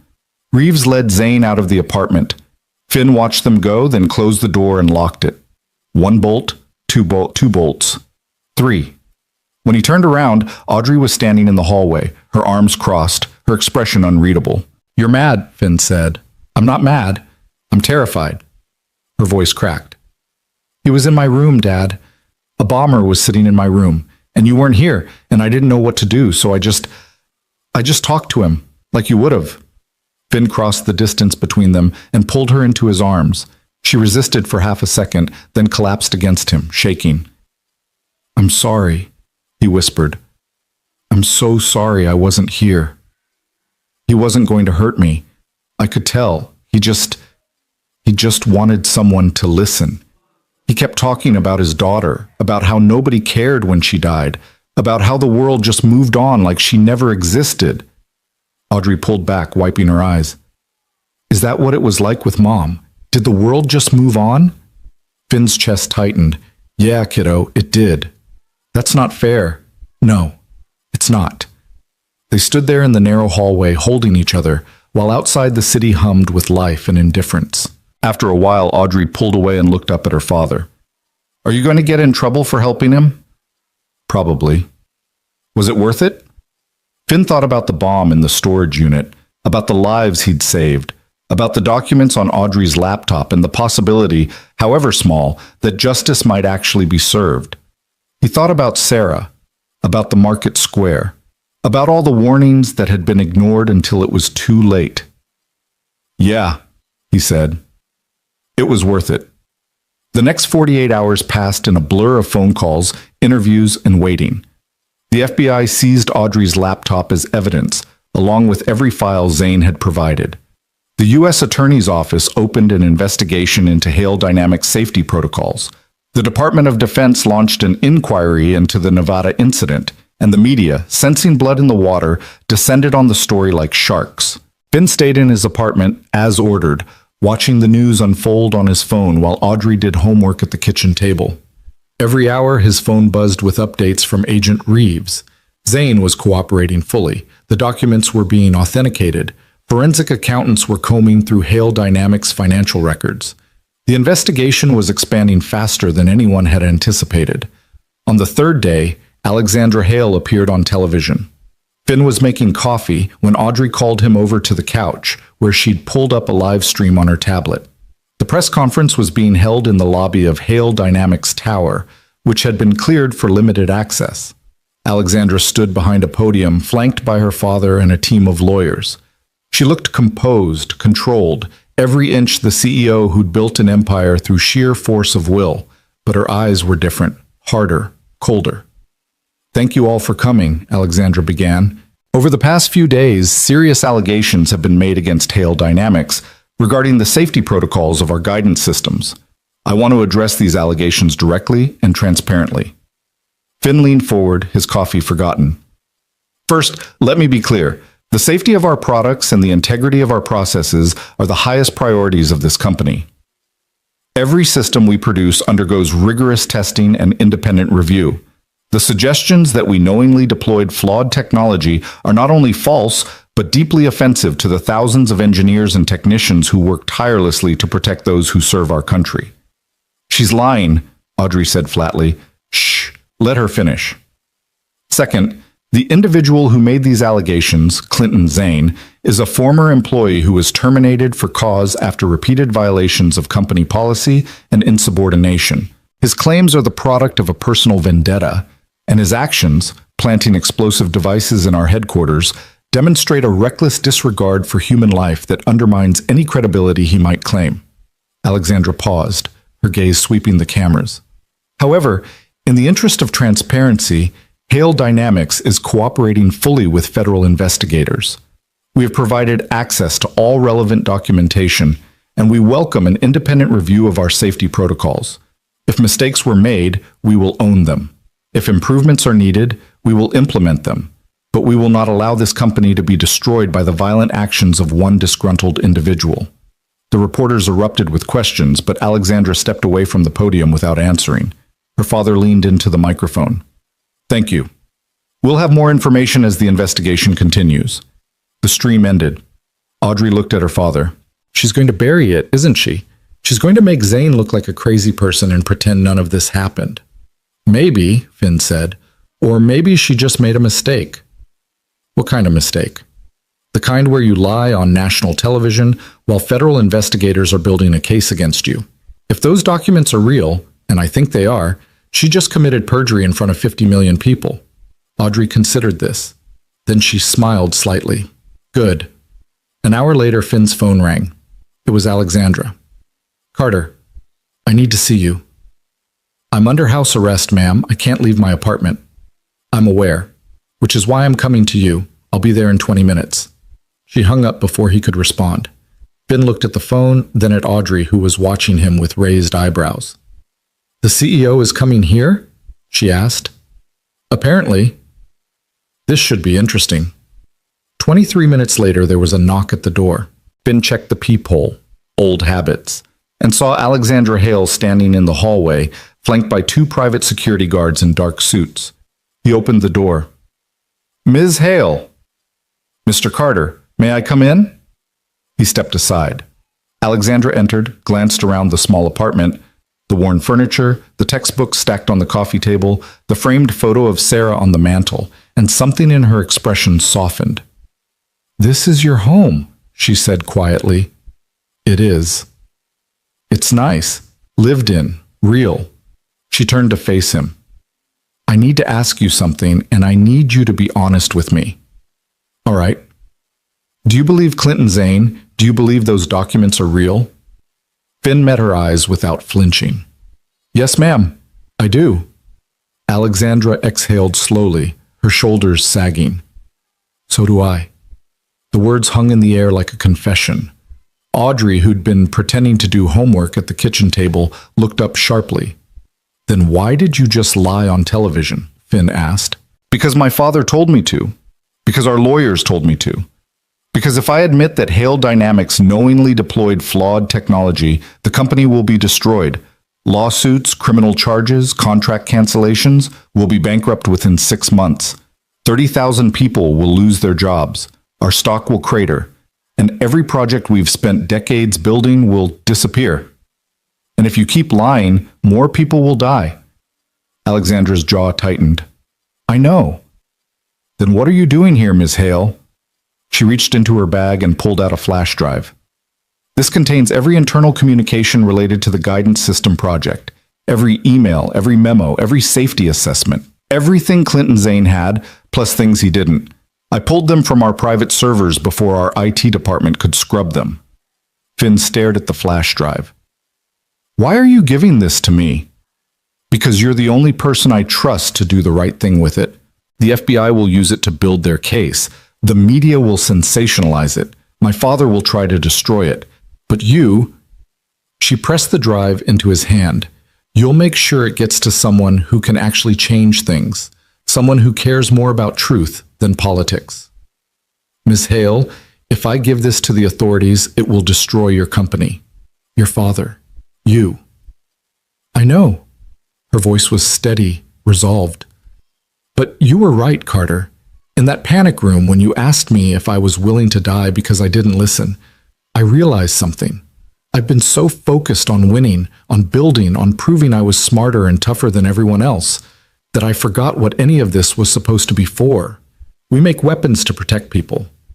And if we're cutting corners, if we're prioritizing profit over safety, then we're not protecting anyone. We're just playing a game with other people's lives. Finn looked down at the flash drive, then at Alexandra. This will cost you everything. Maybe. Or maybe it's the only way to save what actually matters. She stepped back toward the door. You saved my life twice, Carter. Once in the panic room, and once when you helped Zane surrender instead of letting him disappear. Now I'm asking you to save something else, the integrity of what we're supposed to stand for. And your father? What will he do when he finds out? Probably disown me, fire me, write me out of the will. Alexandra smiled faintly. But I'll survive. I learned that from you. She left without another word, her security guards following like shadows. Finn closed the door and stood in the silence, the flash drive heavy in his palm. Audrey walked over and looked up at him. What are you going to do? I'm going to count to 10, Finn said, and then I'm going to call Agent Reeves. He counted 1, 2, 3, all the way to 10. Then he made the call. The scandal broke 72 hours later. Major news networks led with the story. Defense contractor Hale Dynamics under federal investigation for safety violations. The documents on the flash drive, authenticated by forensic analysts and corroborated by testimony from former employees, painted a damning picture of systematic negligence, profit-driven decision-making, and deliberate concealment of safety risks. The Nevada incident was reclassified as criminal negligence. The families of the two soldiers who died filed wrongful death lawsuits. Congressional hearings were scheduled, and Alexandra Hale, in a surprise move, resigned as CEO and agreed to cooperate fully with federal investigators in exchange for immunity. Her father, Robert Hale, was less accommodating. He retained a team of elite defense attorneys and issued a statement denying all wrongdoing. The legal battle, analysts predicted, would take years, but the narrative had shifted, and for the first time in his life, Finn Carter felt like the warnings hadn't been ignored. They'd been heard, and people were listening. Agent Reeves called him on the 6th day after the press conference. "Carter, we're dropping all charges related to your bail violations. The U.S. Attorney has reviewed your actions and determined that your intervention was instrumental in preventing further loss of life and securing critical evidence in a federal investigation. You're free to go." "Thank you, ma'am." "Don't thank me. Thank your boss." Former boss, I guess. Alexandra Hale spent the last week lobbying everyone from the Attorney General to the Director of the FBI to make sure you didn't get buried in this. She thinks you're some kind of hero. "I'm not a hero, Agent Reeves. I'm just a guy who pays attention." "Well, keep paying attention, Carter, because I have a feeling we're going to need people like you." That night, Finn took Audrey to a diner in Astoria, the kind of place with cracked vinyl booths and coffee that tasted like burnt rubber but was somehow perfect anyway. They ordered pancakes and milkshakes, and for the first time in months, Finn felt like he could breathe. "So what happens now?" Audrey asked, drizzling syrup over her stack. "Do you go back to being a security guard?" "I don't know. Maybe. Maybe not. You should do something bigger, like consulting or teaching or, I don't know, running for office." Finn laughed. "I'm not running for office, kiddo." "Why not? You're good at seeing things other people miss. You're good at making people listen. That's basically what politicians are supposed to do, right?" "Politicians mostly just argue and raise money." "Then you'd be terrible at it." "Never mind," she grinned. "But seriously, Dad, you can't just go back to checking IDs at a gate. You're too good for that." "I like checking IDs. It's simple, predictable." It's boring, and you're not a boring person." Audrey took a sip of her milkshake. "Mom wouldn't want you to be boring." Finn's throat tightened. "What do you think Mom would want?" Audrey thought about it for a long moment. "I think she'd want you to use what you learned, what you survived, not just to keep yourself safe, but to help other people stay safe too. That's what she did, right? She went to war zones to help people. She didn't hide from danger. She ran toward it because she thought she could make a difference." She looked at her father. "You're the same way. You just pretend you're not." Finn reached across the table and squeezed her hand. "When did you get so smart?" "I've always been smart. You just weren't paying attention." He laughed, and it felt good. It felt like hope. 2 weeks later, Finn received a formal letter from Hale Dynamics. Inside was a severance check, generous, more than he'd expected, and a brief note from Robert Hale himself. "Mr. Carter, while I do not agree with my daughter's decision to cooperate with federal authorities, I recognize that you acted with integrity throughout this ordeal. Hale Dynamics will be restructuring over the coming months, and I wanted to personally ensure you were compensated fairly for your service. Additionally, I would like to extend an offer. If you are interested in returning to the security field in a leadership capacity, I believe there is a place for someone with your skills and perspective in the industry. Please contact my office if you wish to discuss further. Respectfully, Robert Hale." Finn read the letter twice, then set it down and stared out the window. Leadership capacity, skills and perspective. It was an olive branch, or maybe a recruitment pitch. Either way, it was an opportunity, but he wasn't sure he wanted it. His phone buzzed. A text from Alexandra. "Did you get my father's letter?" "Yes. Are you going to take him up on it?" "I don't know. Are you going to tell me what to do?" "No, but I will tell you this. The industry needs people like you. People who care more about doing the right thing than covering their ass. If you don't take my father's offer, take someone else's. Or build your own. Just don't go back to standing at a gate. You're better than that." Finn smiled and texted back. I'll think about it. He set the phone down and looked at the framed photo of Sarah on the mantel. She was laughing in the picture, her hair blowing in the wind, her eyes bright with life. And for the first time in 2 years, when Finn looked at her face, he didn't feel guilt. He felt gratitude. "I'm trying," he whispered. "I'm still trying." And in the silence of his small apartment, with the city humming outside and his daughter humming in her room, Finn Carter felt something he hadn't felt since Kabul. He felt like maybe, just maybe, he was exactly where he was supposed to be. 3 weeks after the letter arrived, Finn was standing in line at the bodega downstairs, buying milk and cereal, when his phone rang. The number was unfamiliar, but he answered anyway. "Mr. Carter, this is Diane Fremont from the Senate Armed Services Committee. Do you have a few minutes to talk?" Finn glanced at the clerk, who was ringing up his groceries with the speed of continental drift. "I have a few minutes." "Excellent. Senator Whitaker asked me to reach out to you regarding your testimony in the Hale Dynamics investigation. We're holding hearings next month, and your perspective as both a former EOD specialist and the individual who uncovered critical evidence would be invaluable. Would you be willing to testify?" Finn paused, milk carton in hand. "Testify? In front of Congress?" "Yes, sir. We understand it's a significant ask, but this investigation has implications far beyond one company. We're looking at systemic failures in defense procurement oversight. Your experience could help shape future policy." He thought about it for exactly 3 seconds. Then he said, "I'll do it." "Wonderful. I'll send over the details.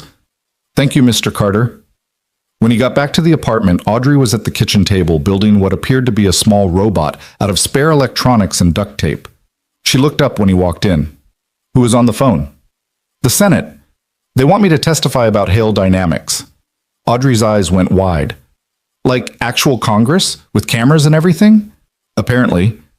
"Dad, that's huge. You're going to be on C-SPAN. We should get you a new tie." "I have a tie. You have one tie, and it's from 2015. We're getting you a new tie." She went back to soldering a wire to a circuit board. "Also, you should write down what you're going to say. Practice it. Make sure you don't accidentally call a senator ma'am when they're a sir or vice versa." "I think I can handle it, kiddo." Famous last words. The hearing was scheduled for the second week of November, which gave Finn exactly 26 days to prepare. He spent them reading transcripts of previous hearings, reviewing the documents he'd provided to the FBI, and talking to Agent Reeves, who'd been subpoenaed as well.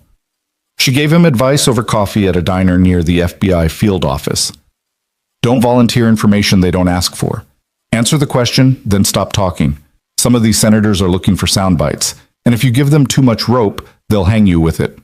Noted. And don't let them rattle you. They'll try to paint you as a vigilante or a loose cannon. Stay calm. Stick to the facts. And for God's sake, don't mention that you violated your bail terms to disarm a bomb and apprehend a suspect. That's not going to play well with the law and order crowd. Finn smirked. So lie? I didn't say lie. I said don't volunteer. She leaned back in her seat. For what it's worth, Carter, you did good work. You saw something nobody else saw, and you acted on it. That takes guts. Just don't let Congress turn it into a circus. I'll do my best. 2 days before the hearing, Alexandra called. Finn was at Audrey's school, sitting in the bleachers watching her science club launch model rockets in the football field. He stepped away to take the call. Carter, I wanted to give you a heads up. My father's going to testify at the same hearing. He's going to try to discredit you. I figured. He's going to say you're a disgruntled employee with a vendetta, that you manipulated evidence, that you coerced me into cooperating. Her voice was tight. I'm testifying too, and I'm going to set the record straight, but it's going to get ugly. It was always going to get ugly, ma'am. That's how these things work. I know.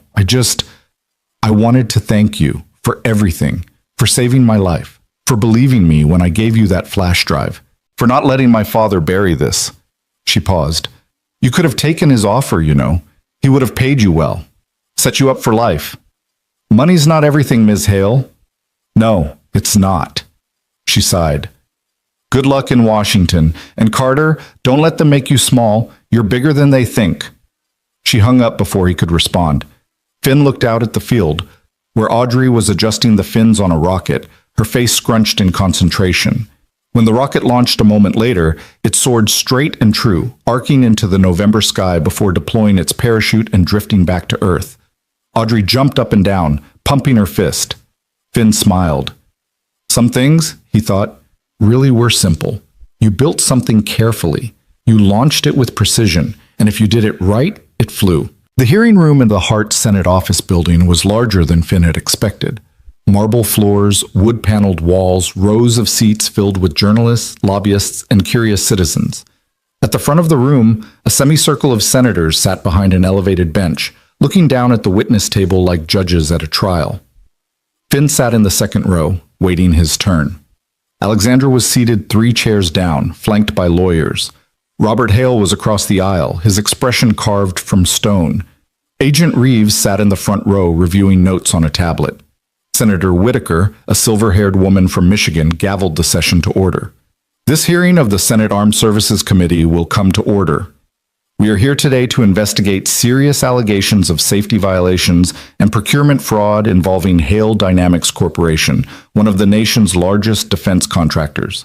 We will hear testimony from multiple witnesses, including corporate executives, federal investigators, and independent parties who brought these issues to light. She adjusted her glasses.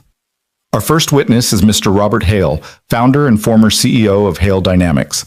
Mr. Hale, please raise your right hand. Robert Hale stood, swore to tell the truth, and sat down with the bearing of a man who'd testified before Congress a dozen times. When Senator Whitaker asked him to provide his opening statement, he spoke with the confidence of someone who believed he was untouchable. Madam Chairwoman, members of the committee, thank you for the opportunity to address these allegations. Hale Dynamics has served this nation for 40 years, providing cutting-edge technology to our armed forces. We employ 30,000 Americans. We've contributed to every major defense initiative since the Gulf War, and we take the safety and integrity of our products extremely seriously. He paused for effect. The allegations brought against this company are based on stolen documents, selectively edited communications, and the testimony of a disgruntled former employee who committed acts of domestic terrorism. Clinton Zane was fired for insubordination and repeated violations of company policy. Rather than accept responsibility for his actions, he chose to destroy property, endanger lives, and fabricate evidence to justify his vendetta.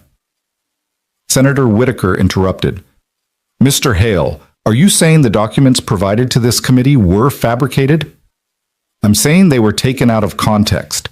Engineering discussions about acceptable risk parameters are standard in the defense industry. Every system has tolerances. Every design involves trade-offs. To suggest that internal deliberations about those trade-offs constitute negligence is absurd. What about the Nevada incident? 2 soldiers died when a guidance system malfunctioned. Are you saying that was acceptable? That incident was tragic, and we've cooperated fully with the DoD's investigation. But the preliminary findings classified it as operator error, not equipment failure. Preliminary findings that your company helped produce, Senator Whitaker said coolly. We'll return to that point. Thank you, Mr. Hale. Robert sat back, looking satisfied. Finn watched him, counting the micro-expressions, the slight tightening around the eyes, the way his fingers drummed once against the table. The man was confident, but not as confident as he pretended to be. Alexandra was called next. She stood, swore her oath, and sat down with her hands folded on the table. Senator Whitaker's expression softened slightly. Ms. Hale, you recently resigned as CEO of Hale Dynamics and agreed to cooperate with federal investigators. Can you explain why? Alexandra took a breath. Because I realized that my company had prioritized profit over safety, and I couldn't be part of that anymore. The room erupted in whispers. Robert Hale's face went purple. Senator Whitaker raised a hand for silence. Ms. Hale, are you testifying that Hale Dynamics knowingly deployed flawed technology? Yes, Senator, I am. And you have evidence to support this?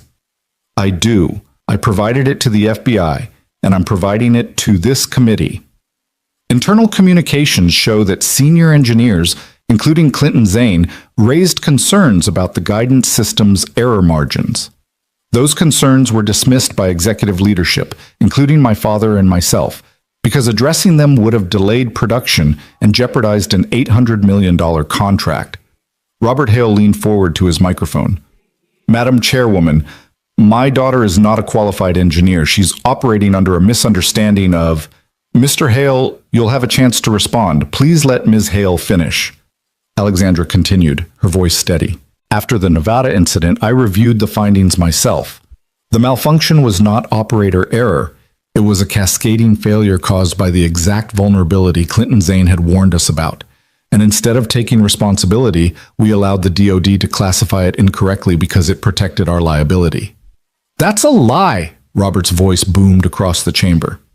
Madam Chairwoman, I demand... Mr. Hale, you are out of order. One more outburst and you'll be removed from this chamber. Robert sat back, fuming. Alexandra met her father's eyes, and Finn saw something pass between them, anger, betrayal, and a kind of sad finality. Thank you, Ms. Hale, Senator Whitaker said. This committee appreciates your courage in coming forward. After a short recess, Finn was called to the witness table. He walked to the front of the room, acutely aware of every eye on him, and raised his right hand. Do you solemnly swear to tell the truth, the whole truth, and nothing but the truth? I do. He sat down, adjusted the microphone, and waited. Senator Whitaker smiled faintly. Mr. Carter, you've had quite a month.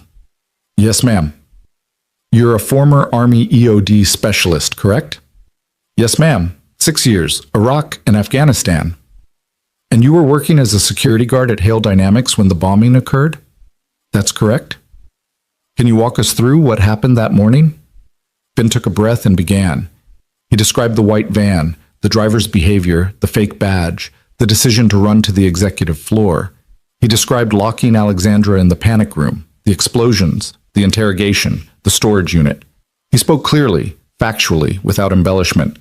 When he finished, Senator Whitaker leaned forward. Mr. Carter, you disarmed a live explosive device without backup, without authorization, and while under house arrest. Why? Because people would have died if I didn't, ma'am. That's not your job. You were a security guard. Why didn't you wait for the bomb squad? Because the bomb squad wouldn't have arrived in time. The device was set to detonate in 38 minutes. Evacuation radius was 300 meters. There was an elementary school inside that radius.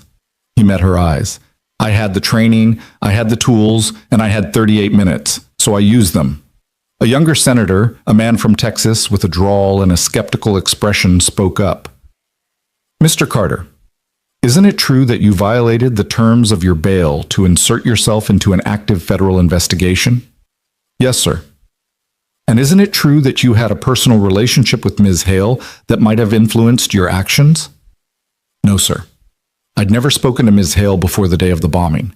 I didn't insert myself into the investigation. The bomber came to my apartment, to my daughter, and I did what I had to do to keep people safe. But you could have called the FBI immediately. You could have secured the suspect and waited for backup. Instead, you had a conversation with a domestic terrorist. Why? Finn's jaw tightened. Because Clinton Zane wasn't just a terrorist, Senator. He was a father who'd lost his daughter because a corporation chose profit over safety. He was an engineer who'd tried to do the right thing and been destroyed for it. And he wanted someone to hear him, so I listened. And because I listened, he surrendered peacefully, and nobody else got hurt. That's a very sympathetic portrayal of a man who planted bombs in a building. It's an accurate portrayal, sir. Sympathy and accuracy aren't mutually exclusive. The senator sat back, looking annoyed. Senator Whitaker suppressed a smile. Mr. Carter, you've provided this committee with extensive documentation regarding Hale Dynamics' internal communications. How did you obtain these documents? Ms. Hale gave them to me, ma'am. Why you?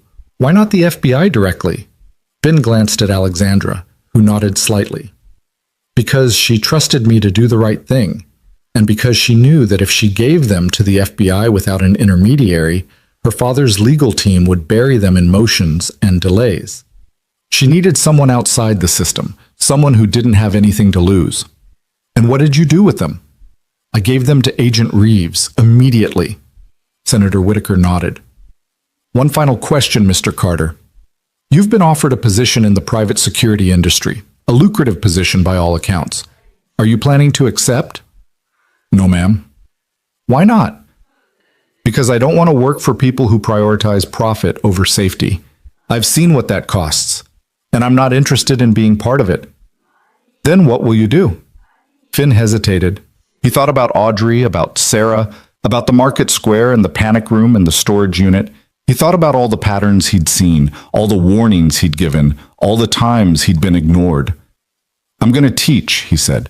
Threat assessment, pattern recognition, how to see what others miss. Because if there's one thing I've learned, it's that the people at the bottom, the guards, the technicians, the soldiers, they're the ones who see the cracks first. And if we train them to trust their instincts and speak up, maybe we can stop the next disaster before it happens. Senator Whitaker smiled. I think that's an excellent idea, Mr. Carter. Thank you for your testimony. After the hearing, Finn stood in the hallway outside the chamber, loosening his tie and feeling like he'd just run a marathon. Alexandra approached, her lawyers trailing behind. You did well in there, she said. So did you. Your father looked like he wanted to strangle someone. Probably me. She glanced back toward the chamber. He hasn't spoken to me since I resigned. I don't think he ever will. I'm sorry. Don't be. I made my choice, and I'd make it again. She held out her hand. Thank you, Carter, for everything.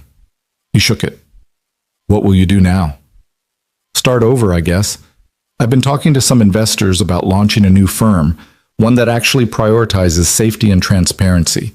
It'll be smaller, less profitable, but maybe that's the point. She smiled.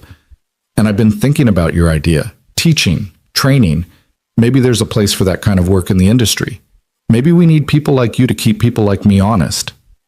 Maybe. If you ever want to collaborate, let me know. I think we'd make a good team. I'll keep that in mind, Ms. Hale. She walked away, her heels clicking against the marble floor, and Finn watched her go. Then he pulled out his phone and texted Audrey. Done. Coming home. Her response was immediate. Did you call anyone the wrong pronoun? No. Did you accidentally swear? No. Then I'm proud of you. Also, Mrs. Chen made empanadas. Hurry home. Finn smiled and headed for the exit. The fallout from the hearing was swift and comprehensive. Within 2 weeks, the Department of Justice announced criminal charges against 3 senior executives at Hale Dynamics, including Robert Hale, for fraud, obstruction of justice, and manslaughter. The company's stock plummeted. Major contracts were canceled, and the DoD launched a comprehensive review of its procurement processes, with new oversight mechanisms designed to prevent similar failures. Clinton Zane was sentenced to 12 years in federal prison for domestic terrorism and destruction of property. But his testimony, combined with the evidence he'd provided, led to sweeping changes in how defense contractors reported safety concerns. Whistleblower protections were strengthened, independent review boards were mandated, and a new federal task force was established to investigate procurement fraud. It wasn't perfect. It wasn't enough. But it was something. 2 months after the hearing, on a cold January morning, Finn stood in front of a classroom at John Jay College of Criminal Justice in Manhattan. 23 students sat in the rows before him, some military veterans, some aspiring federal agents, some just kids who wanted to make a difference. Good morning, Finn said. I'm Finn Carter, and this is Threat Assessment and Pattern Recognition. Over the next 16 weeks, we're going to talk about how to see the things other people miss, how to trust your instincts, and how to speak up when something doesn't feel right, even if everyone else tells you you're wrong. A hand went up in the back row. Is it true you disarmed a bomb while under house arrest? Finn smiled. Let's start with lesson 1. Sometimes the rules are less important than the results. But let's also be clear. I got lucky. I had training, experience, and 38 minutes. Most of you won't have all 3. So the question isn't whether you can be a hero. The question is whether you can be observant, prepared, and brave enough to act when it matters. He clicked to the first slide. Let's talk about anomalies. After class, Finn walked across campus to the coffee shop where he'd agreed to meet Alexandra. She was already there, sitting by the window with 2 cups on the table. You're late, she said. Class ran long. Students had questions. Good questions? Mostly. One kid asked if I'd ever met Jason Bourne. Alexandra laughed. And what did you say? I told him Jason Bourne doesn't fill out incident reports. She slid one of the coffees toward him. I wanted to update you on something. The Hale Carter Foundation officially launched last week. Finn blinked. The what? The Hale Carter Foundation. My father agreed to fund it as part of his plea deal. $10 million to support veterans transition programs, engineering scholarships, and safety training initiatives. I'm running it, and I'd like you to be on the advisory board. Alexandra, I don't know anything about running a foundation. You know about seeing problems before they explode. That's what we need. She leaned forward. We're also launching a fellowship program. High school students interested in STEM fields get mentorship, internships, and college scholarships. Audrey's already been nominated as one of the first fellows. Finn stared at her. You nominated my daughter? I didn't nominate her. Her science teacher did. Apparently, she built a functional seismograph out of spare electronics and predicted a minor earthquake 2 days before it happened. The teacher said she's unnervingly brilliant. Alexandra smiled. Wonder where she gets that? Finn shook his head, but he was smiling too. She's going to be impossible to live with after this. Good. The world needs more impossible women. They sat in comfortable silence for a moment, watching the students stream past outside the window. Then Alexandra said quietly, Do you ever think about that day? The panic room? Every day. Do you regret it? Any of it? Finn thought about Sarah, about the market square, about all the years he'd spent counting seconds and searching for patterns. He thought about Audrey, about the hearing, about standing in front of a classroom and teaching people to trust their instincts. No, he said. I don't regret it. I just wish I'd figured it out sooner. Figured what out? That sometimes the best way to honor the people you've lost is to keep doing the work they believed in, even when it's hard, even when nobody's watching. He met her eyes. Sarah used to say that the world doesn't change because of grand gestures. It changes because of small, consistent acts of courage. And I think she was right. Alexandra nodded slowly. Your wife sounds like she was an extraordinary person. She was. And I think she'd be proud of what we've built here. I think so too. That evening, Finn picked Audrey up from her robotics club meeting and drove her to a small community center in Queens. Inside, a dozen veterans sat in a circle, talking about their transitions from military to civilian life. It was a support group Finn had started attending 3 months ago, and tonight, for the first time, he'd agreed to speak.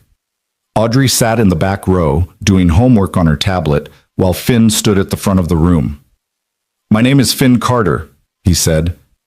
I was Army EOD for 6 years. I lost my wife in Kabul, and for a long time after that, I didn't know how to be a person anymore. I just knew how to count seconds, frequencies, heartbeats, anything to keep the noise in my head quiet. He paused, looking at the faces in front of him. Some were young, some were old. All of them carried the same weight he did. But here's what I've learned. You don't stop being a soldier just because you take off the uniform. You don't stop seeing threats just because you're not overseas. And you don't stop wanting to protect people just because the war is over. He took a breath. The question is, how do you take all that training, all that hypervigilance, all that need to serve, and turn it into something that doesn't destroy you? How do you find purpose when the mission is over? A woman in the second row raised her hand. Did you figure it out? I'm figuring it out, Finn said, every day. And what I've learned is that the mission isn't over. It's just different. Instead of disarming bombs, I'm teaching people how to recognize threats. Instead of filing reports that get ignored, I'm building systems that make sure people listen. Instead of counting down to disaster, I'm counting up to possibility. He looked at Audrey, who'd stopped doing her homework, and was watching him with Sarah's eyes. And I'm doing it for the people I love, the ones who are here and the ones who aren't, because that's what they would have wanted. That's what they deserved. When the meeting ended, a young man approached Finn. He couldn't have been more than 25, with a prosthetic leg and a Marine Corps tattoo on his forearm. Sir, I just wanted to say thank you. I've been struggling since I got back. Couldn't hold a job, couldn't sleep, couldn't stop feeling like I should be doing something. And what you said about finding a new mission, that makes sense to me. What did you do in the Corps? Finn asked. Combat engineer, cleared routes, diffused IEDs, built bridges. Then you're exactly the kind of person we need. Are you looking for work? The young man blinked. Are you offering? I'm teaching a course at John Jay. We could use a TA, someone with field experience. It doesn't pay much, but it's a start. And if you're interested in going back to school, I can help you navigate the GI Bill. The young man's eyes welled up. Seriously? Seriously, give me your contact info. We'll set something up. As Finn and Audrey walked to the car, she bumped his shoulder with hers. You're collecting strays now? I'm building a team. Same thing. She climbed into the passenger seat. You're a good person, Dad. Mom would be really proud of you. Finn started the engine, and for the first time in years, when he thought about Sarah, he didn't feel the weight of guilt. He felt the lightness of gratitude. I hope so, kiddo, he said. I really hope so.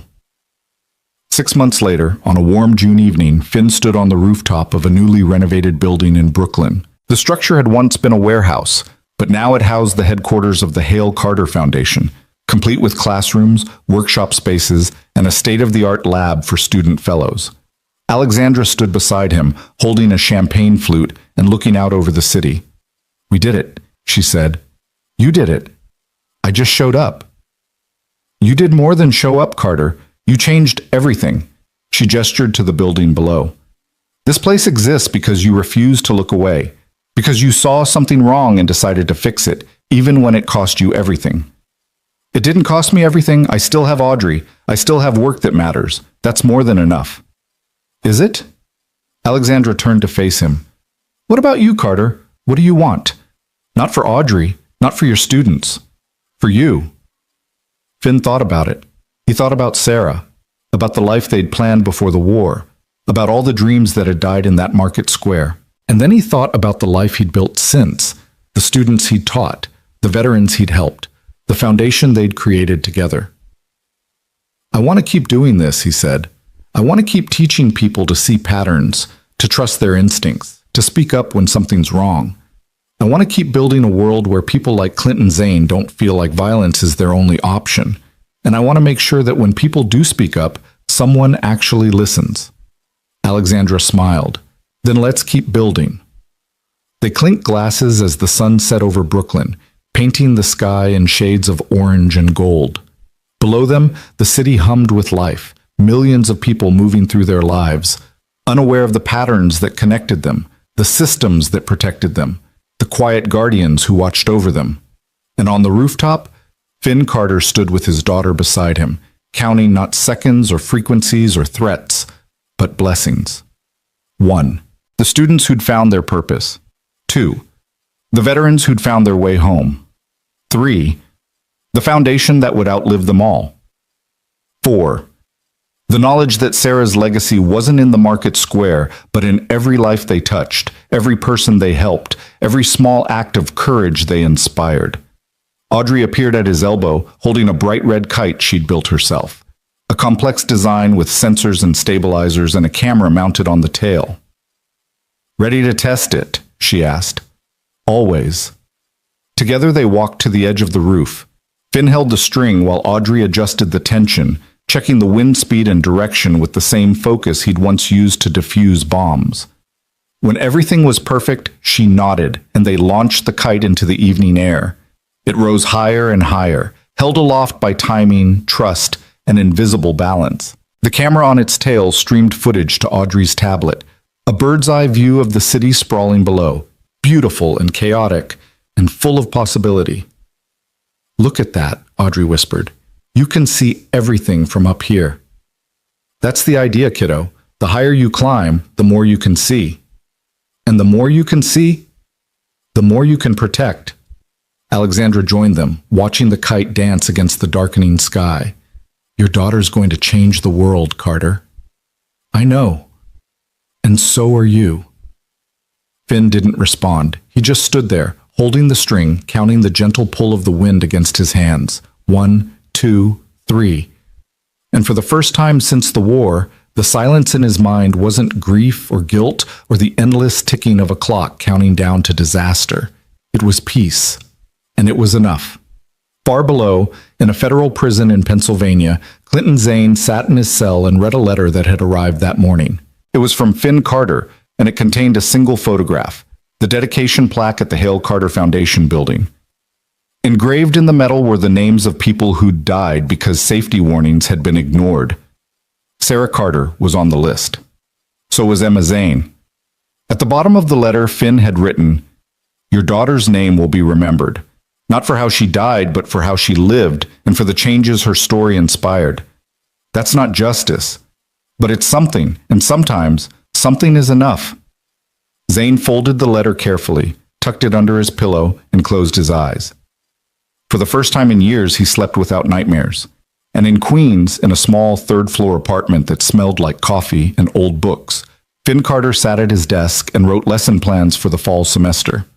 Outside, the city hummed with its usual chaos: sirens, laughter, music, arguments, life in all its messy glory.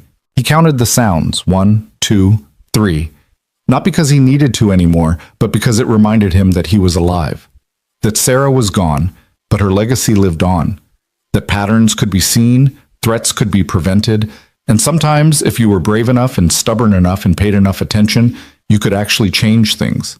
He opened his laptop and typed a message to his students. Lesson 1, pay attention. Lesson 2, trust your instincts. Lesson 3, speak up. The world doesn't need more heroes. It needs more people who are willing to see what's wrong and do something about it. Be one of those people. He hit send, closed the laptop, and walked to Audrey's room.